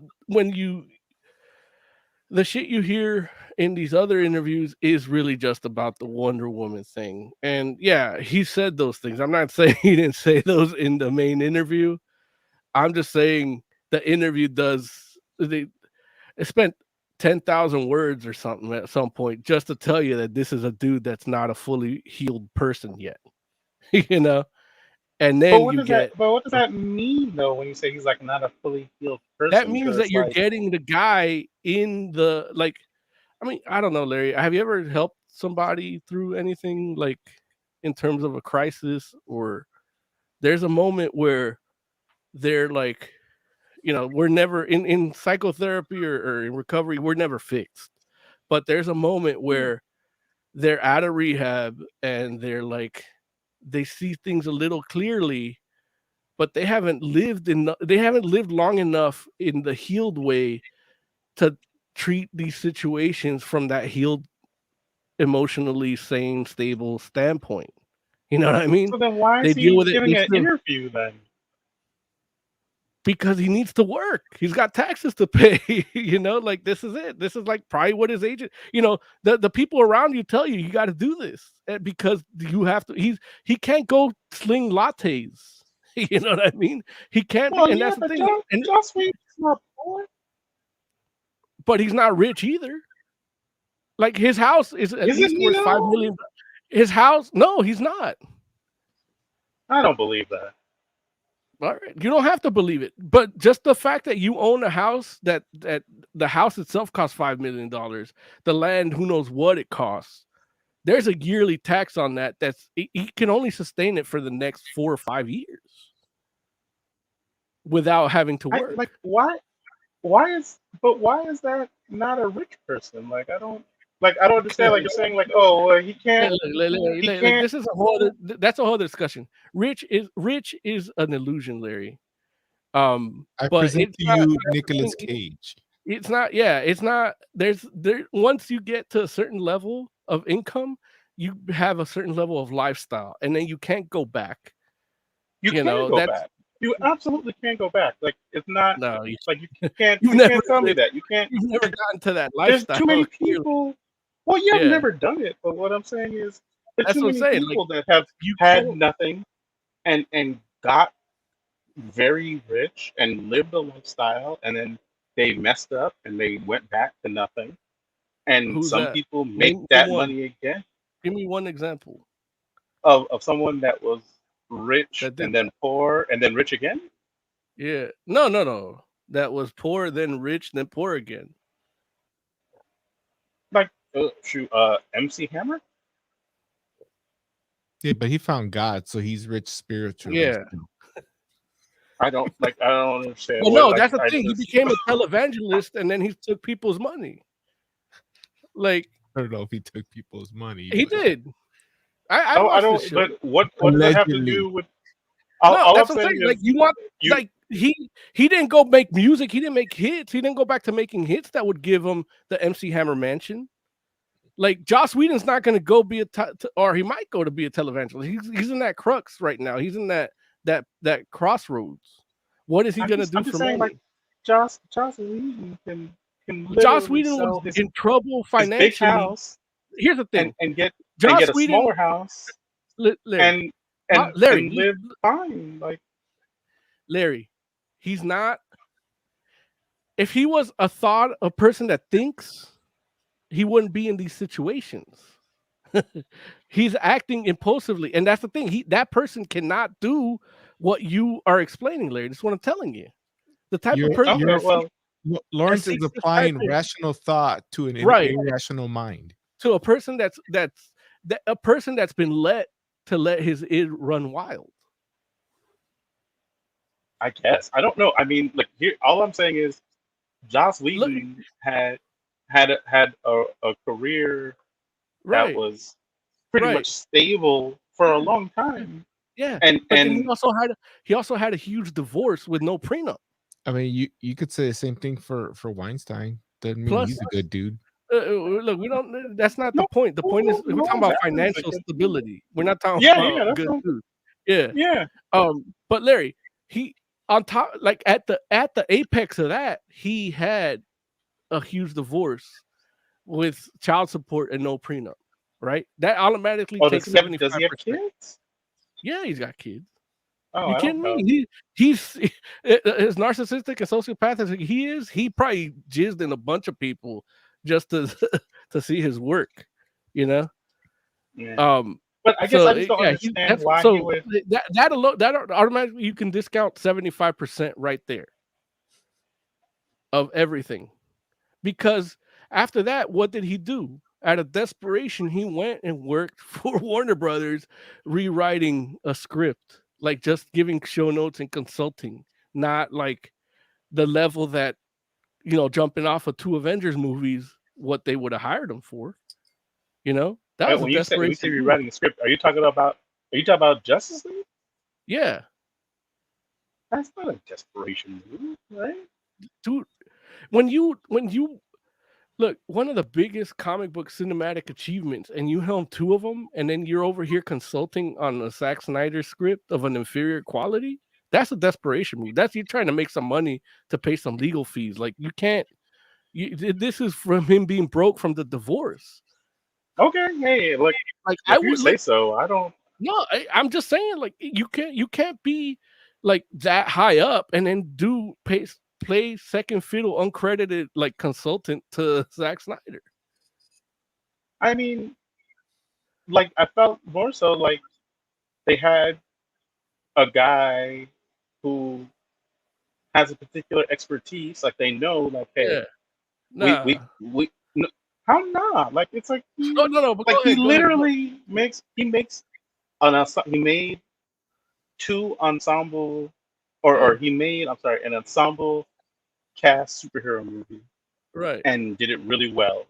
And they need somebody that they know can do that to come in and finish a movie from another guy who isn't going to be able to do it. And so they're like, who can we get? And they're like, well, Joss Whedon knows how to do this. Like, that's not. And that's the thing. They didn't get him to finish. They got him to work with them. And then Snyder stepped off. And then they had him refinish everything.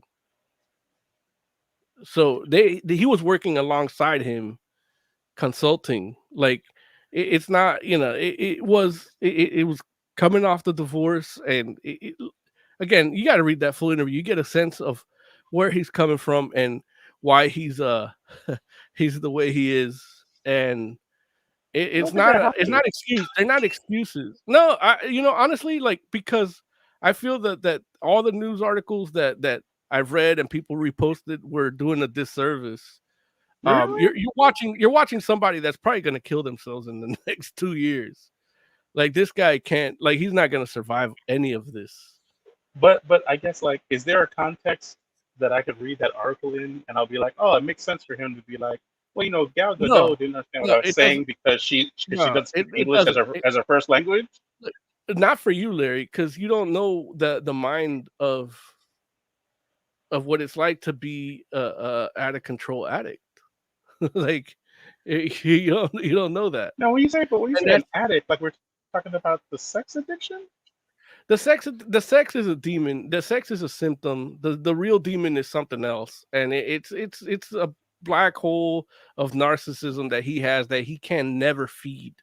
There's nothing enough to feed it, and he uses. I'm saying because part of it comes from abuse. Part of it comes from abuse. Part of it comes from rejection, and that part of the way he was raised and not raised by his parents, like it's all just one big mess, and it's just one big flaw of a person that's just walking around. We all go through that. Like, a lot of us get rejected. But we all figure out how to do it. Look, everybody goes through that. Not everybody gets to run 3 TV shows at the same time. Yeah, but why? That should be a thing that makes you better, not worse, right? No, it's not. That's like giving dynamite to a child. I'm gonna just disagree, I guess. I don't know. Like, you can disagree, but there's evidence that proves you wrong. So like everybody that many other people. Everybody that are successful and they're okay. Look, they might be okay, or you might not have found it out yet. Like, they find a way to cope. They find a way to cope for sure. But just like everybody else finds a way to cope in real life on a daily basis. Like, regular people that don't have power find a way to cope in daily life. And that's the whole thing where I guess what I'm saying to you is, like, some people that just have regular jobs and have regular lives, like, they mistreat people, and sometimes that's because they were abused. But other times they had great lives and they're just like mean, terrible people. And so what I'm saying is, I don't understand why we're like saying like, oh man, hey, you don't understand that this guy was out here making all these TV shows. It's like, I mean, shoot, friggin' Tyler Perry is doing the same thing. He's not mistreating anybody. We don't know that yet. I think we do. I think we do. That's all I'm saying. Look, I've seen those Medea movies. He's mistreating his audience. hey, you're just not the target demographic. Yeah, whatever. I get it. Yeah, I get it. But I'm just like, it's a strange thing where I'm like, I don't understand what part of it is like I'm supposed to be like, oh man, like, Joss none of it. You just don't get what he's going through.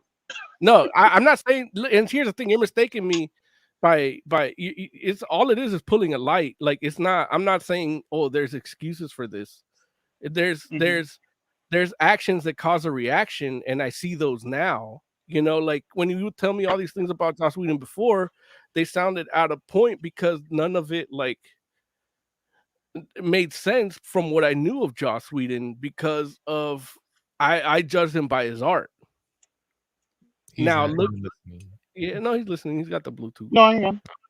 Yeah, so let me remove him because it's distracting to see just an empty chair there. Here, Like- you can look up. Oh, he's back. But yeah, so it's just, you know, the it shines a light and it gives you a more well-rounded, like,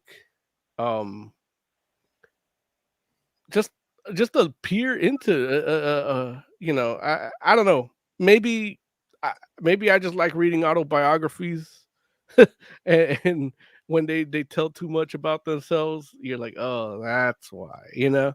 And that's a personality thing. Look, that might be my own sociopathic thing, that I like seeing what makes people tick, what makes them do what they do, you know. But I just don't understand though. Like, if the whole purpose is like, let me do this article, yeah, so that people can like understand where I'm coming from, and I Yeah. can get back in the good graces of Hollywood, so people will work with me again. yeah. Why say But all he's these not- crazy things about Ray Fisher, about Gal Gadot, about why he had to cheat on his wife? Like, what are you doing? Like, that doesn't make any Yeah. sense. Like, even if that's all true, why don't you just keep it on the inside? Like, you don't have, like, what part of, like it's just crazy to me Part where of, he'd be like, oh, Ray Fisher was a bad actor in both senses, and it's like, why do you feel like that's gonna help you with, like, even if people don't agree with Ray Fisher, they'll be like, oh, that guy's just a butthole. Like, I don't need to work with that too. Like, why would you say Look, that? here's the thing: everybody loves a butthole till he does butthole things to you. Like, that's really it, you know. And there's gonna be somebody that reads that interview and be like, you know what? Yeah, let's make it. You know, he can make the next Mel No, Gibson. I No, disagree look, Mel 100%. Gibson I still don't think works. any. Mel Gibson still I'm works. I'm not having a So conversation about Mel Gibson. I'm talking no, about. but I that's don't what I'm think people are saying. gonna Like, read that. I'm talking about Joss like, Whedon. Like I'm saying, like, this but interview, from what I've read, isn't gonna make anybody be like, yeah, we should work with him again. Mel Gibson said worse things, not in an interview, than Joss Whedon said in this interview, and people still line up to work with him. I think, you know, Well, I mean, I don't know if this will help or I not. think. The thing is, what really fucked Joss Whedon was that he did have this following of people that held him in a pedestal that Oh was yeah. too high, higher than it needed to be. And when you fall from Mhm. that, there's no getting up. And the fandom is really what's gonna nail him in. You know, Mel Gibson fans, look, if you lined up to see Passion of the Christ, you might be okay with him calling that sheriff a dirty Jew. You know, so it's like, yeah. So like, yeah, he can work again, but Joss Whedon, his fandom is turned on him a lot, and like, to the point where people regret liking his work, and it's like, Mhm. I mean, I don't, I can see that there's people that have done shit that where I don't like their work, heinous shit, but Joss Whedon's not one of them. Like, I still like Astonishing X-Men, you know. Yeah, no, Astonishing X-Men is great. I mean, you know me, I've always been about separating, you know, the person from the art. So it's like, you can be a bad person and still be able to write, like, and I can enjoy it and have no problem with that personally. I know not everybody feels that way, but you know, I'm not sitting here trying to say to you like, oh, Firefly is not good anymore because Joss Whedon's an asshole. Like, no, I'm not saying that at all. I'm just saying I'm just confused by why he would say these things, and That's then as what he was probably hoping would be like his reintroduction into the scene. Like, I'm just like, why did he feel these things would help him? I don't understand. Yeah.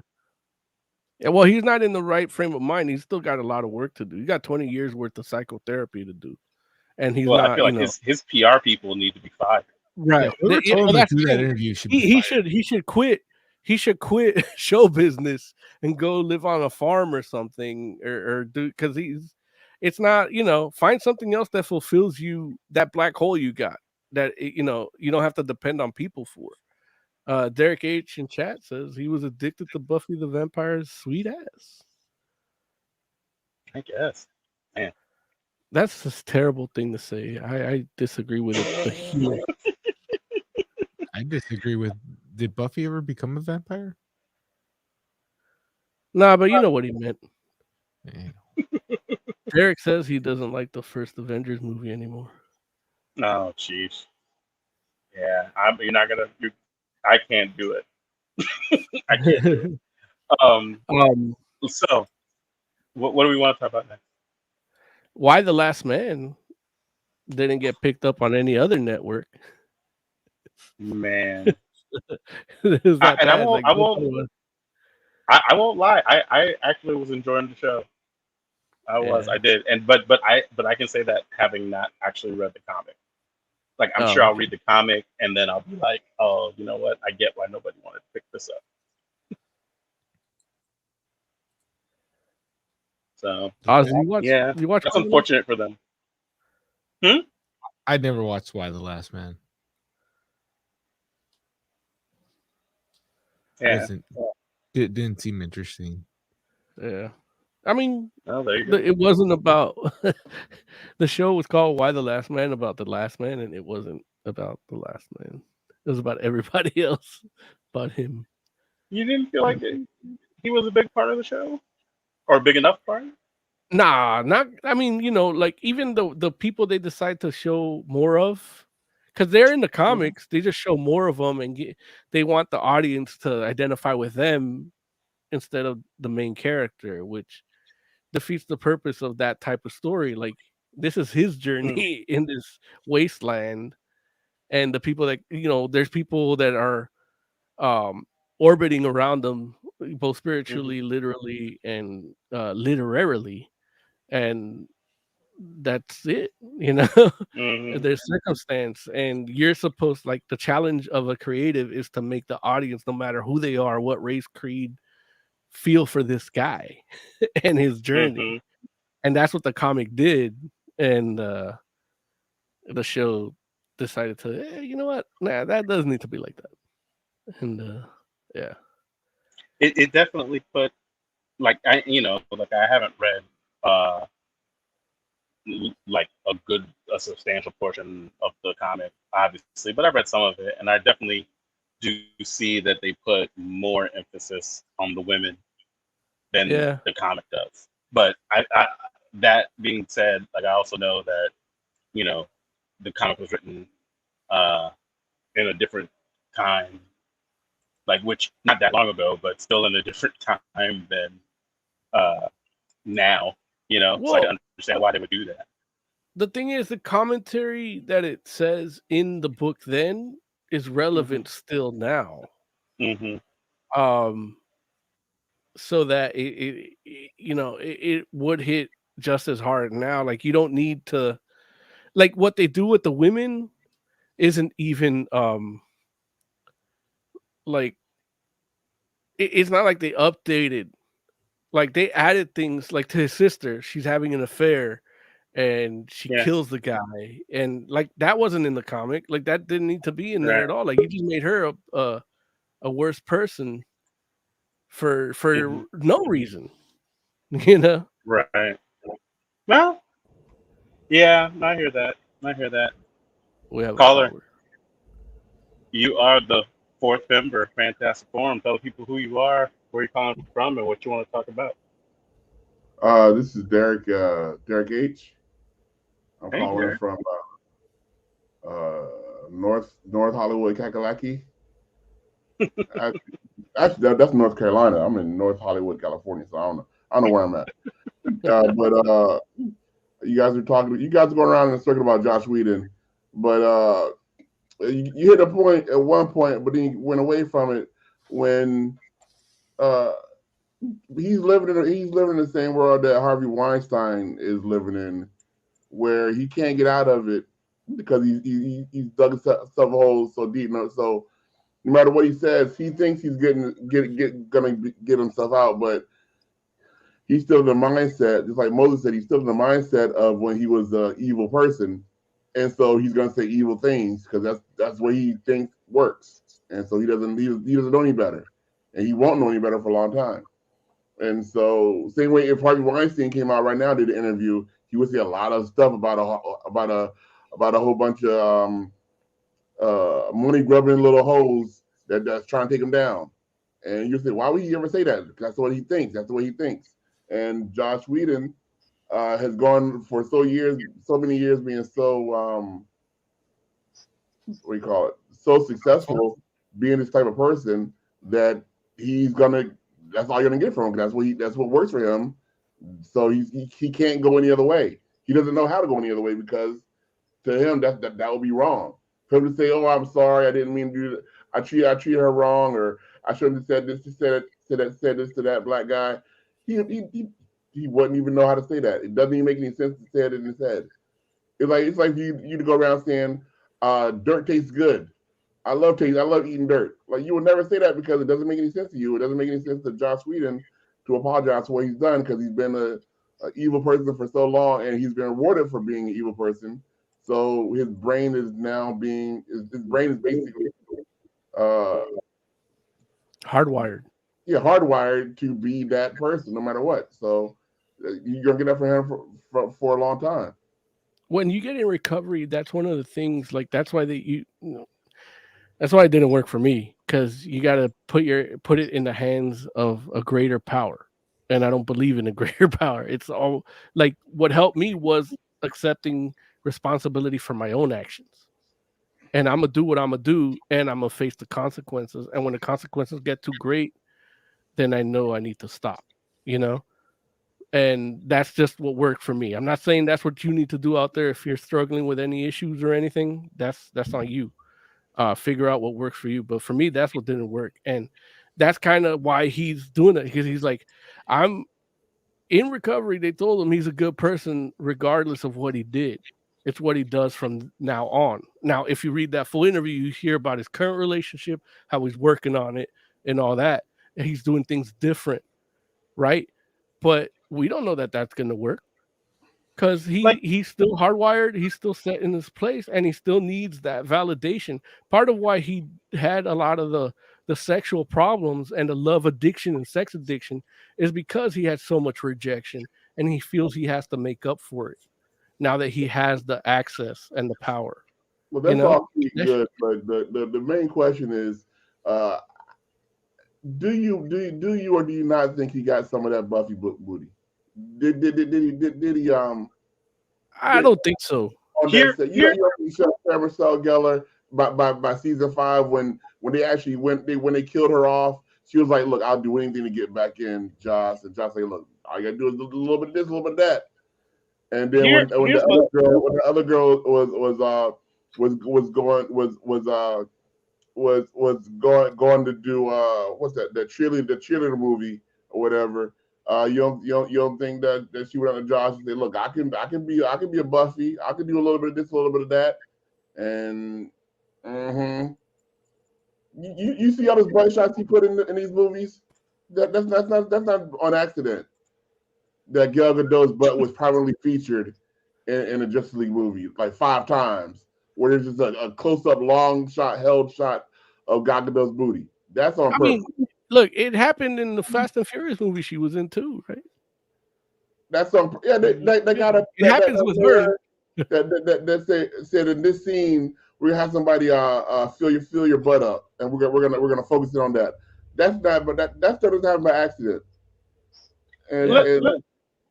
What I don't understand about the whole thing though is like say for instance, and all these things that Joss Whedon has done are terrible things without question.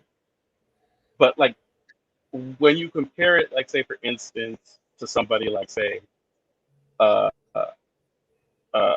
Louis C.K., like technically the stuff that he did for a lot of people would be considered worse. And Louis C.K., I don't think have people's careers in his hand as much as Joss Whedon did. Joss Whedon literally controlled people's careers for a long time over the course of years, and shaped some women had their entire lives shaped by Joss Whedon. To this day, people still he still holds the power over him. But I mean, I'm saying if I think if you have a choice between like losing your job or like having like somebody like push themselves on you sexually, most people would be like, I'd rather lose my job, right? No. Really? Look! If I had a fat lady at work try to make out with me, I'm not saying I wouldn't go into a closet and get my booty touched by a fat woman.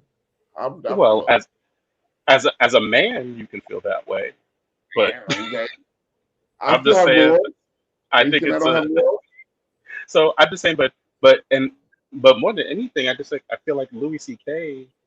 is, he's not where he was beforehand, but it feels more so like he understood what he did was wrong and is trying to like make amends for it. Like he felt. Do you think Dave Chappelle's going to be in this? Since we're going on this route, is this going to happen? Is this going to be Dave Chappelle in 2 years? Are we going to find out some stuff about Dave Chappelle? See, no, I think Dave Chappelle is a whole different thing than what. Like he shouldn't even be in the same category as what we're talking about. Don't you think? Okay. Because I mean, don't get me wrong. Dave Chappelle has opinions, and I don't necessarily agree with all of them. What about Jason Momoa? When is all the stuff going to come out about Jason Momoa? That's on its way.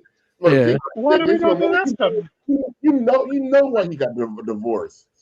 Come on. All of a sudden, he was nobody for so many years, and all of a sudden, he's just getting thrown. It's just being thrown at him left and right. He got a hot wife at home, and still he got so much stuff coming at him. He can't turn left. You know why he got a divorce, and you know those stories are gonna come out soon. So they matter of time. But the thing is, like, here's the thing: there's a lot of there's a lot of stories of other people that come out, and it's like they're loving stories, like there's a way to do things from a loving person, even though you're doing a terrible thing to your wife. And that's that's one of the things that you never, as men, here we're all men, white privileged men, cis, and we don't like for yourself. Nobody ever teaches us that it's like, okay,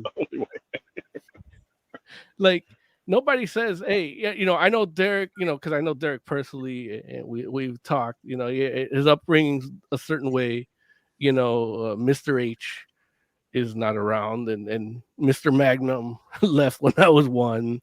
We don't get these exact, Larry's dad like just started playing catch with him now because of COVID. And then but he's trying to use them to take over the galaxy.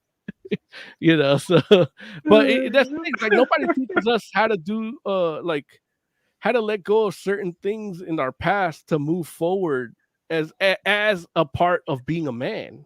You know what I mean? Mm-hmm. Part of being a man is letting go of things and moving forward, and not, whether you remember them fondly or hurtfully, like it's what happened, and it's what happens from this day on, and that's part of the problem with a 12-step program. I don't know what Joss Whedon did, but they coddle you like you're a fucking infant when you're there.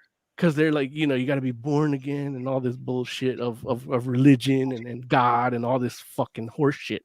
And it's like, nah, you did bad shit, accept it, apologize for it, atone for it, and don't do bad shit on. Like even in the Bible, like if you believe in that horse shit, Jesus told the whore that they were going to stone, hey, go and don't sin anymore. That's God don't ever forgive Joss Whedon. Nah, I don't think anybody will forgive him, because he hurt, out of all the women and stuff that he hurt philandering, the people he hurt the most was the fans that like glorified him and worshipped him. And forget about a Wonder Woman scorned. It's those fans scorned are never gonna accept them. I think Lawrence will forgive him. Wait, who, me? Yeah, you're the scorned. Listen, no, I'm gonna just I'm just trying to understand, the way we're talking about it is this, and maybe I'm misremembering something, but at the end of the day, Joss Whedon was just a bully, right? He was he didn't assault anybody. Well, no, he was just a bully, right? In today's microscope, because remember, this was a while ago. I think we all knew somebody who the guy that used to run Nerdist, he was basically shut down for being a bad boyfriend to his girlfriend. Right. That's all he was. All his stuff he did was put out there, and it turned out that's the definition of being a bad boyfriend. They were like, no, And shut a it down. lot of the things in the full article are Joss Whedon being a bad boyfriend too. You know, there's the stuff he did at work that was unethical and wrong, and but then there's the stuff he did personally that is what really, like, you know, when you tout yourself as a feminist and a feminist writer and all this, like they're gonna come after you when you're not really that, you know. Yeah. Listen, I don't know, man. I guess, for me, I'm just like, I'm not trying to say like I feel like there are people that at this So point, you're Joss Whedon side. You're pro Joss Whedon. Are you willing to come out right now and say that you are pro Joss Whedon? no, like what am I pro Joss Whedon for? Like, I'm saying there are people that have done When he worse comes out things. with a phase 4 Marvel movie, are you gonna go see it? Listen, No, that's no question. Marvel, if Marvel comes out with a movie, I'm gonna go see it more likely than not. I don't know that I'm gonna be like, oh, Joss Whedon's directing it. Like, if Disney's like, I'm cool, then Disney tried that's to $80 million for a white lady. You don't think they're gonna hire Joss Whedon? They will definitely hire Joss Whedon again. Wait, you said what about a white lady? They tried to steal $80 million from Scarlett Johansson. Okay. No, I mean, I feel that. What I'm saying to you is this, though, is like I feel like there are people that are back in the industry, like, just like how Mo said, like, what Mel Gibson did is definitely worse than, in my opinion, than what Joss Whedon has done. I just saw a trailer for a Mel Gibson movie. Gibson movie. That's what he's saying. And now, don't get me wrong. Like, I think Mel Gibson is financing stuff himself. I'm not sure there are a lot of people working with him or trying to work with him, but there's some people willing to. Well, I think at the end of the day, it's like what Joss Whedon is showing is a lack of contrition. Like, he hasn't shown anything that makes it seem like he is sorry for the things that he's done in the past. And so it's like, which is the part that baffles me, because it's like, even if you're not sorry, that's fine, but you don't have to go and sit with a reporter and tell everybody that you're not sorry. Like, you can keep that to yourself, right? Like, and write a script that people are like, man, we got to make this, and then all of a sudden you might get to make a movie again. Like, what's the point of being like, oh man, Ray Fisher isn't worth a damn? Like, how is that helping you? Like, that doesn't help.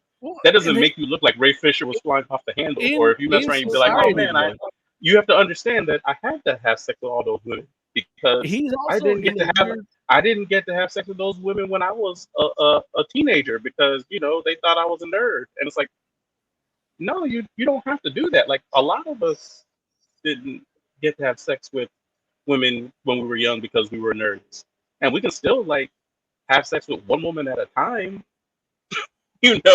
Like, it's not impossible. And so I'm just like, what? Like, what are you talking about, Jocelyn? Like, why are you saying these things out loud to somebody so they can write them down and share them with everybody? Like, why? Like, why is that happening? I don't get. That's the part that's I'm blown by that. I don't understand. Look, that's what you call a good interviewer, because there was a part where the interviewer asked, like, hey, what about this? And he just says, I have to pee. And then there's like a little thing. Oh, later he expressed that he learned this technique from so-and-so, that whenever a question gets too rough, just excuse yourself to go to the bathroom. So, but he felt like she broke down his defenses, because he's also a sex addict and love addict. So you get a female interviewer, you're going to want to please her. So that she got him good. Like that. That's what I'm saying, Larry. You got to read the full interview. She got him good. Like, it's almost like if he would have been a musician, they'd be making biopics of all the shit he did, and everybody, it would win an Academy Award. Everybody would applaud while they hate his ass, but he'd get the residuals. But he's not. He's a comic book writer and TV guy, and he's the most hated man in the country. but there's a good chance that Gal Gadot's gonna get maybe one more Wonder Woman movie, and that's it. And that's fair. What does that mean when you say and maybe that's it? I feel like her career will be over. She can do all, like he can do all this stuff. You know, he's still at the end of the day, somebody's gonna hire him. And he's gonna keep making movies, and they may be smaller movies, and then they'll slowly get back bigger. But if Gal Gadot has one more bad Wonder Woman movie, she's done. She's done though, and people are gonna blame her and not give her another chance. They're not gonna give her the same chance that they're willing to give, that you're willing to give Joss Whedon. But wait a minute now. Like if what you're saying is, well, Gal Gadot is making bad things, what does that have to do with Joss Whedon making good things? Like nobody. I mean, the only thing that they've said that Joss Whedon made that was bad was Justice League, right? That should have been enough to kill a career right there. As far as I'm concerned, his career is dead. You don't get another shot from me. You don't get Justice League 2 after you did that Justice League. Especially when you had a better guy sitting right there trying to make a good one, and you come out there and say, "Well, I got a good call. I gotta show this woman who's boss by showing her booty real close, and I'm gonna ruin your movie over that." And you ruin a movie. And there's a guy 2 feet away saying, "No, I can make this a good movie. Just shut up and let me do it." You're like, "No. I'm teaching this bitch a lesson." No, you don't. You shouldn't get another shot. But you are willing to give. You and Oz are Moses the only person. Thanks for the haircut, Moses. The only person that's making sense here. You and Oz are willing to. Look, I'm sitting here trying to talk about Batgirl, and you guys are all getting deep into the 12 steps and higher powers and all that. I'm trying to talk about the Batgirl costume. Oh, so you're a Ruby Rose apologist then? You think they did her right? Said Batgirl. I understand you're not that much of a comic fan to know the difference between Batgirl and Batwoman.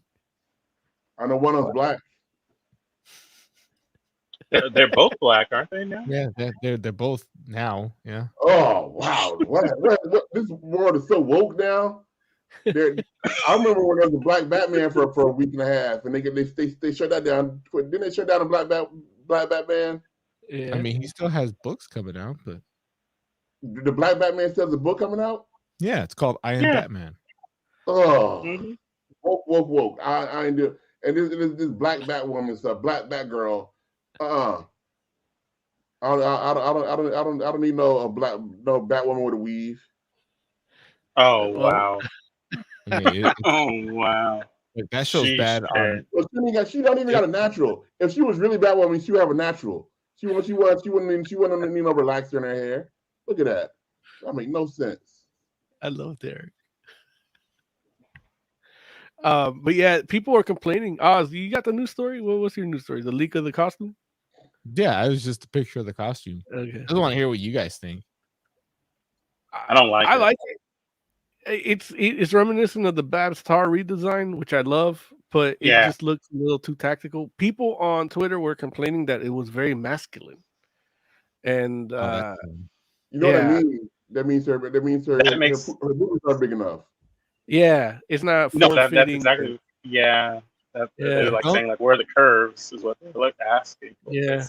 And the Babs Tar one was like the perfect between this, the tactical and the curvature, but that's just her art style. But either way, I mean, I think it looks fine. And there's another news story where there's a like little Easter egg in a set leak that Vicky Vale is in that universe. So they're saying that it's that universe, but it's the Michael Keaton Batman universe that this is from, isn't it? Yeah, it's from that movie. That means that it's the George Clooney one too, then, because those are all that universe. The chubby Batgirl is going to be in this then. It was Mike Keaton. Didn't he have a chubby Batgirl? I don't mind. Alicia Silverstone was shown images like, or they called her fat or something like. I thought they showed like images. What do you call it? Concept images or something like that of her in the costume, and she looked fat or something like that, and she started crying. Well, they started putting them across the set to get her to lose weight, like plastered on the set. Now that's some old Joss Whedon shit. Joss Whedon didn't do that. Yeah, that was also very bad Batgirl. I didn't like Alicia. But the guy gets a No. pass. Like the guy still wins, Academy Awards and shit because he gets a pass because he's gay. He's not Who objectifying. are we talking about? Joel Schumacher, the guy that posted all that. Joel Schumacher's gay? Oh yeah, look, you watched all those colors and that. Like, it's all neon bright and like all the nipples. Like, you put nipples on the bat suit. Like, you think look, it's I have nipples on the bat suit? I have a terrible gaydar. Like, I don't know when dudes are hitting on me, and I could tell that Joel Schumacher was gay just from watching Batman Forever. Because there were nipples on the bat suit? You don't have to wait until you get the tip in before you realize what's going on with Joel Schumacher. You pretty much know what's going on. You watch there's a Joel Schumacher movie where the dude, like, it's about a kid, an orphan kid that's a skateboarder, and those scenes that we talk about Joss Whedon with the ass of Gal Gadot, like he does them with that kid, and I'm like, fucking Joel Schumacher. He does that with Batman and Robin, right? He does it with them too, but and he throws in Batgirl, but you could tell that like that's you want to see it done wrong, like you feel wrong watching it. Is like watch his independent movies. Okay, well. He's still a good filmmaker. Yeah, man. He's just weird. Not because he's gay, just because he fucking does crotch shots in a kids movie. Yeah, trying to sell kids. This young lady that's playing Batgirl, like, she looks like she could be a good superhero, but I don't think Batgirl is the one for her. No, and this is actually, I think it's a bad picture.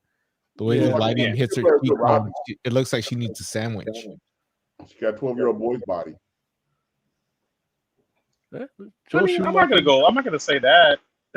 I'm just saying that, I don't know. Like, I think like the suit isn't great, and I've seen pictures of her, not in the costume, and I wouldn't say she has a 12-year-old boy body, but you have any of those? That's besides the point. I mean, I can try to pull one up or something. I don't know who she is. I don't know what she looks like outside of this costume. But it's like, I just think that that costume, I don't know. It's like it definitely is. It looks like it's inspired by like the Batstar joint, but it doesn't pull it off great. At least not in that photo to me. But yeah, I don't know. It's unfortunate. That's good. Is that a CW show that we're seeing a picture of? No, that's a movie. That suit was from the TV show. I can see her on a purple bike already. From the CW TV show. Like, I would Oz where he says that it's kind of a bad picture. Like, it's not a great. Like, the lighting's a little off, and like, like showing that hard contrast on a dark background like doesn't really work if you're trying to show off the figure, the full figure, not full figure, but the full figure. I mean, not just the figure, but like the way her cheekbones look in this image is not. It just doesn't look right. Yeah, but I mean, the show was supposed to be like a 12-year-old girl for the entire series, and all of a sudden she's a full-grown woman, and Disney figured out how to make her look good. And so I don't see how DC is having a problem with making a hot Batgirl. If Disney can do it with a 10-year-old, they should be able to do it with a 15-year-old. I don't like where that went. Yeah, no, not at all. I disagree. What was he talking about? I didn't catch the. I don't even know. What was the example? Disney gets Batgirl. Disney brought back Ahsoka Tano, and Ahsoka Tano was a little baby girl in all those shows until Disney brought it back, and all of a sudden she's a crazy, hot-looking Puerto Rican girl. Yeah, but that was like 30 years later, right? Oh, okay. Yeah, she was a kid when Anakin was still I guess he was never a Master Jedi. So yeah, while he was still a Jedi. Well, technically, he was a master because he had an apprentice. No, he was denied his mastership. Yeah, but that's why he got all emo. Informally, once you have an apprentice, you're a master. Sam Jackson would differ. Wait, so Anakin was never an actual Jedi then? Because he He went was a straight Jedi. He wasn't a master. Not on paper. Straight to nothing. Straight to Sith. Not on paper, but they trusted him enough to have an apprentice. So that like is enough. Yeah, I'm telling you, Star Wars universe is messed up and dumb. I blame Disney. Also, I think I messed up. That's a small Batgirl image. The Batgirl image is from. There's a Batgirl movie that's going straight to streaming. I think according to this, it's HBO Max. Yeah, not the Michael Keaton stuff. But yeah, that's not. I mean, it's like it's just I don't know. I feel like it's a costume, but I could be wrong. At this point, I just want a good story, man. Like, hey, that would be great. That would be really nice. I've given up on like having like comics accurate shit, you know. I mean, but you get it for the most part from Marvel. Say that again, Derek. Larry interrupted you rudely. You're not going to see a Stephanie Brown story anytime soon, so. No. Nobody at Warner Brothers knows who Stephanie Brown is. In other movie news, the Rob Zombie's The Monsters has been demoted to Peacock only. And that's not confirmed. That's just a supposition. They think it's going to be a Peacock exclusive, which is that going to be like semi-serious or no? It's a movie, right? Yeah. Like, why would you think that Rob Zombie would make a serious like Monsters? Rob Zombie's never done comedy though. No, but he loves the Monsters. Like, if you love the Monsters, you're not gonna make a serious Monsters. You're saying it like we know Rob Zombie loves the Monsters. Like, that's not. You know Rob Zombie loves the Monsters. Like, he wrote a song about the car that's driven in the Monster Go Home movie. That wasn't a funny song though. That wasn't a Weird Al Yankovic song. That was but because he's not a comedy performer. But I feel he understands the Monsters enough to give you a good Monsters. I mean, I tried watching I watched the remake of the Monsters in the 90s, the color one, which was actually, it wasn't too bad, but it was actually a continuation of the original series, which I thought was cool. And then I tried to watch the 13 Mockingbird Lane, the more like, not serious, but Jerry O'Connell was Herman, and he was like handsome Herman, like not a Frankenstein, like they weren't monsters.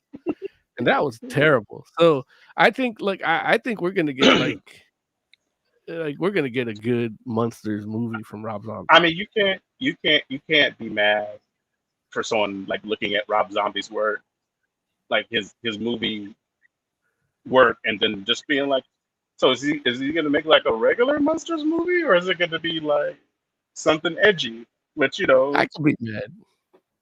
You could be, but you'd be wrong because it's like no, like Rob Zombie is not like he hasn't made any comedy. Hey, look, I'm a love addict and sex addict, and Larry, you should know.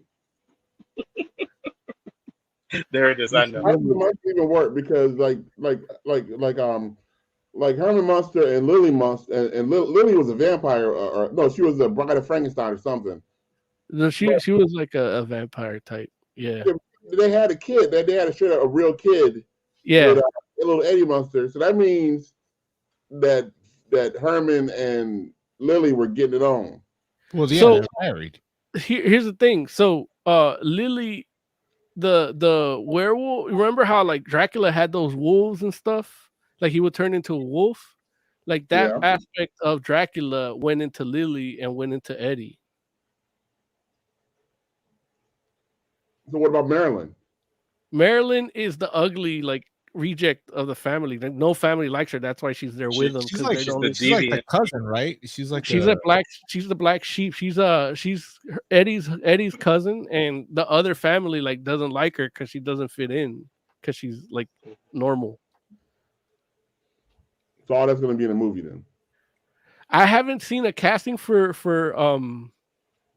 Marilyn, but I've seen the casting for Grandpa, Herman, and Lily look amazing, and he's Well, actually recreated. So here's what he did. Rob Zombie's wife, right? Yeah, Yeah. but he recreated the whole town and the whole block. So he recreated the houses from the show and rebuilt the whole houses. So all the sets are fully like built houses. They just don't have like plumbing and shit. But Wow. but he's given it that look like of the TV show, but modern, and even the style, like the dude that looks like Grandpa looks just like Al Lewis. Like it's fucking crazy. And he picked actors that he likes working with that have worked in his 31 and Lords of Salem, and but he's making them into like the monsters. I'm excited for it. Except that I don't have Peacock. That's what I'm. It's free, isn't it? Not if you want to watch the monsters. You got to pay like $13 a month for that. Like Peacock gives you free shit, but not like you can't watch Friends for free on Peacock or The Office for free. Like you have to have the $7.99, and then if you want to get the movies that go straight to Peacock, you gotta have like the $12.99 tier. Oh man, the okie doke. Yeah, and it's like, well, can I just pay $6 for just the movies that come to Peacock? And they're like, nah. So they're on that basic cable bullshit, Okay. But it's basic NBC, and it's like, yeah, like I didn't watch NBC. Like, there's only like 3 things I would watch on NBC, and they were all Law and Orders. So you got to give somebody props for figuring out a way to trick people into paying for NBC when for literally 50 years people getting NBC for free and didn't want it then. And now people are being forced to pay for it. They're like, okay, sure. Well, look. From what I'm reading, it's they haven't tricked people into doing that because nobody's paying for Peacock. So, have you all heard about this Invincible lawsuit? Yeah. So the little anthology thing. Well, if I was a studio guy, I would not ever hire any comic book people because they will sign anything to get on TV, and then once it's popular, they turn around and somebody in the woodwork will come out and say, "Hey, where's my money too?" Like nobody there knows how. Nobody in the comic industry, they've been so used to getting peed on by Marvel and DC that they don't know how to sign a good contract anymore. So every contract that comes up from a comic guy, somehow somebody screws it up, and the lawsuit's gonna come. Like this happened before the TV thing, according to the allegations. Right. It's the colorist. William Crabtree. I don't worry about being sued by a goddamn colorist. Colorist is suing me? Yeah, but that's the thing. Like, a letterer is gonna come after me. I gotta write a check to a letterer. You do because that's all part like in the once you take it to court, that could be construed like the way that the font that he used, if he created that font, that adds to that adds to the boys would not be a hit without this font. Well, look, Invincible wouldn't look the same. No, listen, if they changed the logo on Invincible, I would have been upset. Oh my God. It would have been a great show, but I would have been like, why didn't they just use the logo? Like who did they not want to pay to use that logo? I would be upset. Like, don't get me wrong, I'll still watch it.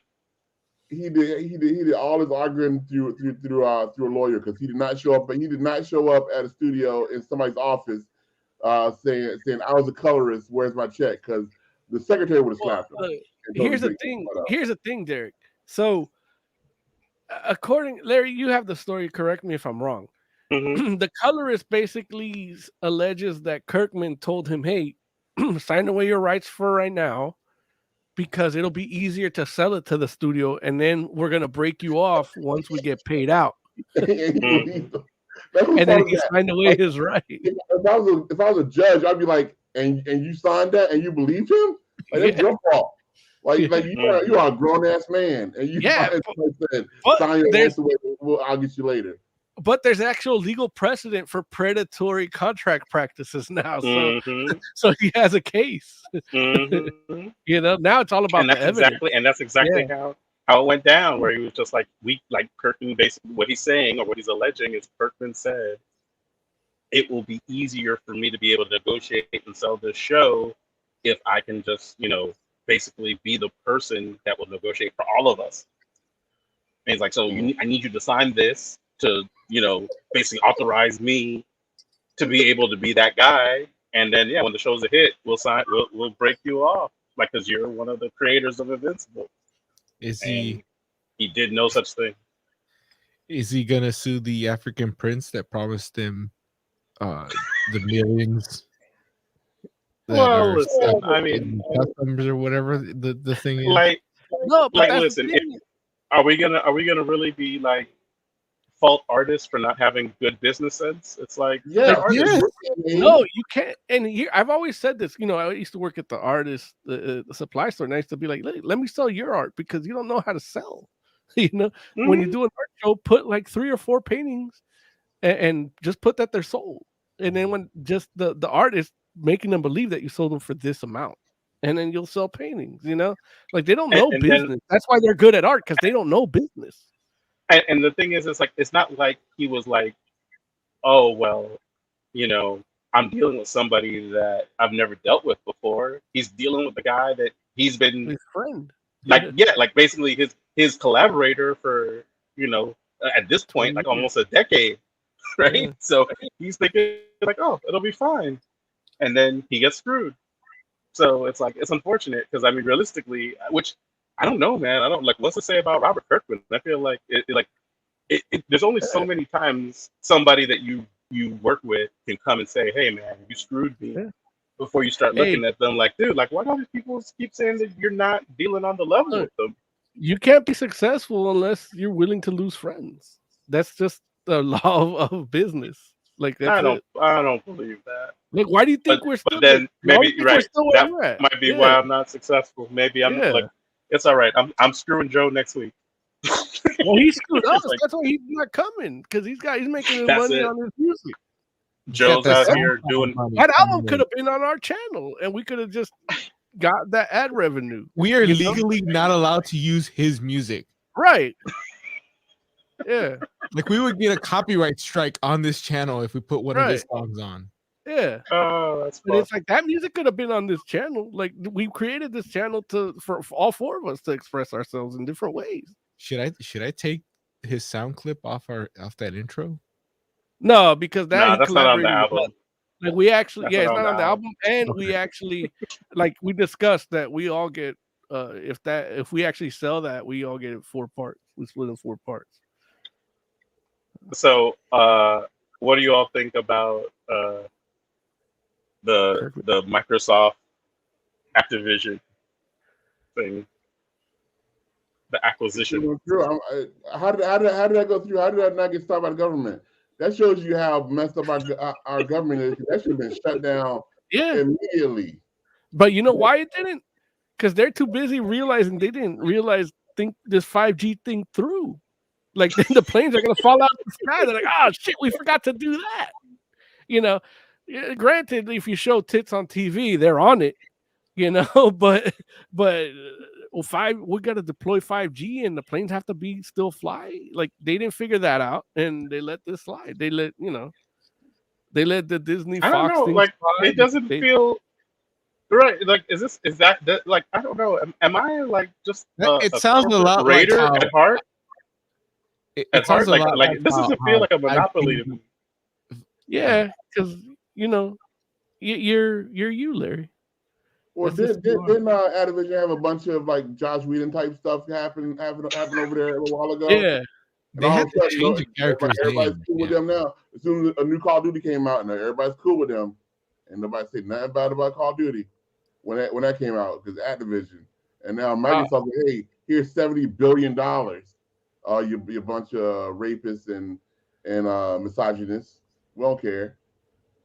Yeah, I feel bad for Matt Mercer for he's voiced that character too. Which character? McCready? Well, not I don't even know what the hell the new name is. I just remember the old one.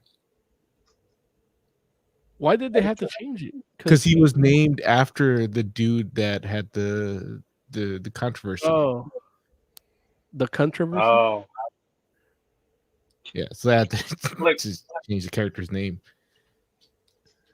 Yeah. It's like so. You think they're gonna make Call of Duty an Xbox exclusive? Yes. I don't look. I mean, they can, but I don't think they'll do that. I think they'll, you know, they just raise the licensing fee to have it on your platform. Yeah. Is Doom out on PlayStation 4 right now? Is the Doom out on now that Xbox? When Microsoft bought Bethesda, they put Doom out on anything else?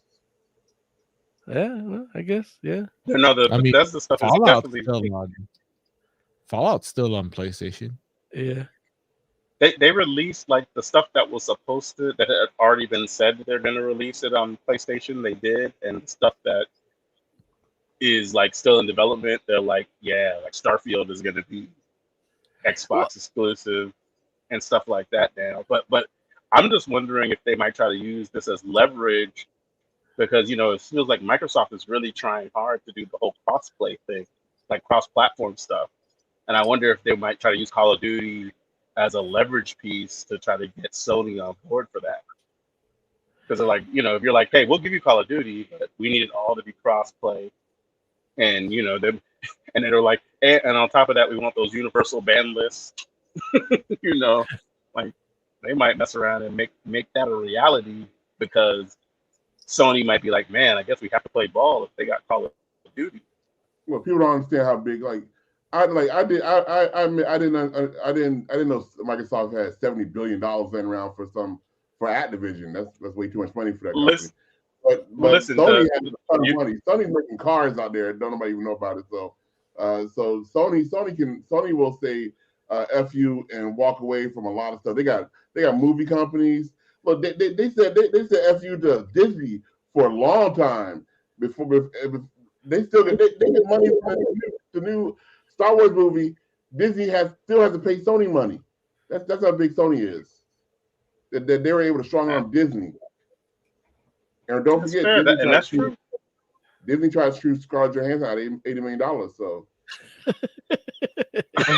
he lost like $200 He said that to me while I was cutting his hair. He's like, Disney trying to screw Johansson. Listen, and as crazy as this is going to sound, Derek, you're actually lowballing the figure at 70 billion. It's actually like 78.7 or something, or 78.8. So it's closer to 80 billion, which is crazy. Those numbers aren't even real numbers. You're not even talking about like reality. You're just making up stuff. Yeah, it's cryptocurrency. Listen, that's how you know Disney messed around and they friggin' finesse and stuff, but they paid $4 billion for Marvel. $4 billion. Look, remember when $4 billion felt like a lot of money, and these folks just spent 78. Oh my God, it's crazy. You know who's really gonna benefit from this though? Is me, because there's gonna be a whole new like string of games that are gonna be on Game Pass. That Emily bought me Emily bought me a backbone for my phone so I can play the cloud games. Nice. So you know what? I keep getting the ads for that. Is that any good?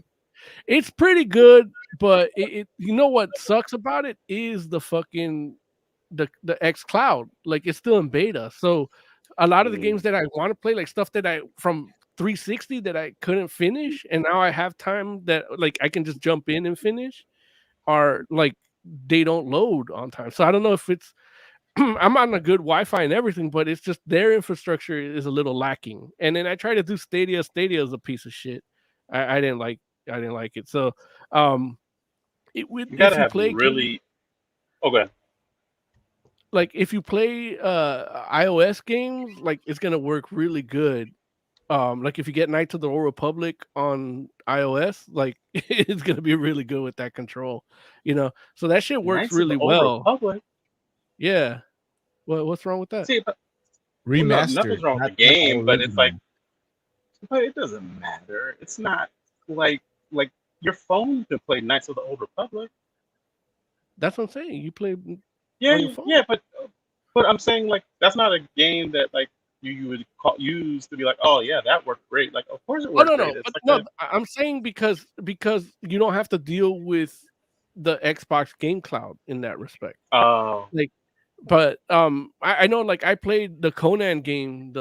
I guess it's like a MMO type thing, and I played that and it worked great. Like that one worked great. I guess because nobody was playing it. I was alone in the desert, and then what else did I play? As Conan should be. Yeah, but you're not playing as Conan. You're playing as some other. Well, for me, another Sumerian. But Did you punch a camel? his name was Bronan.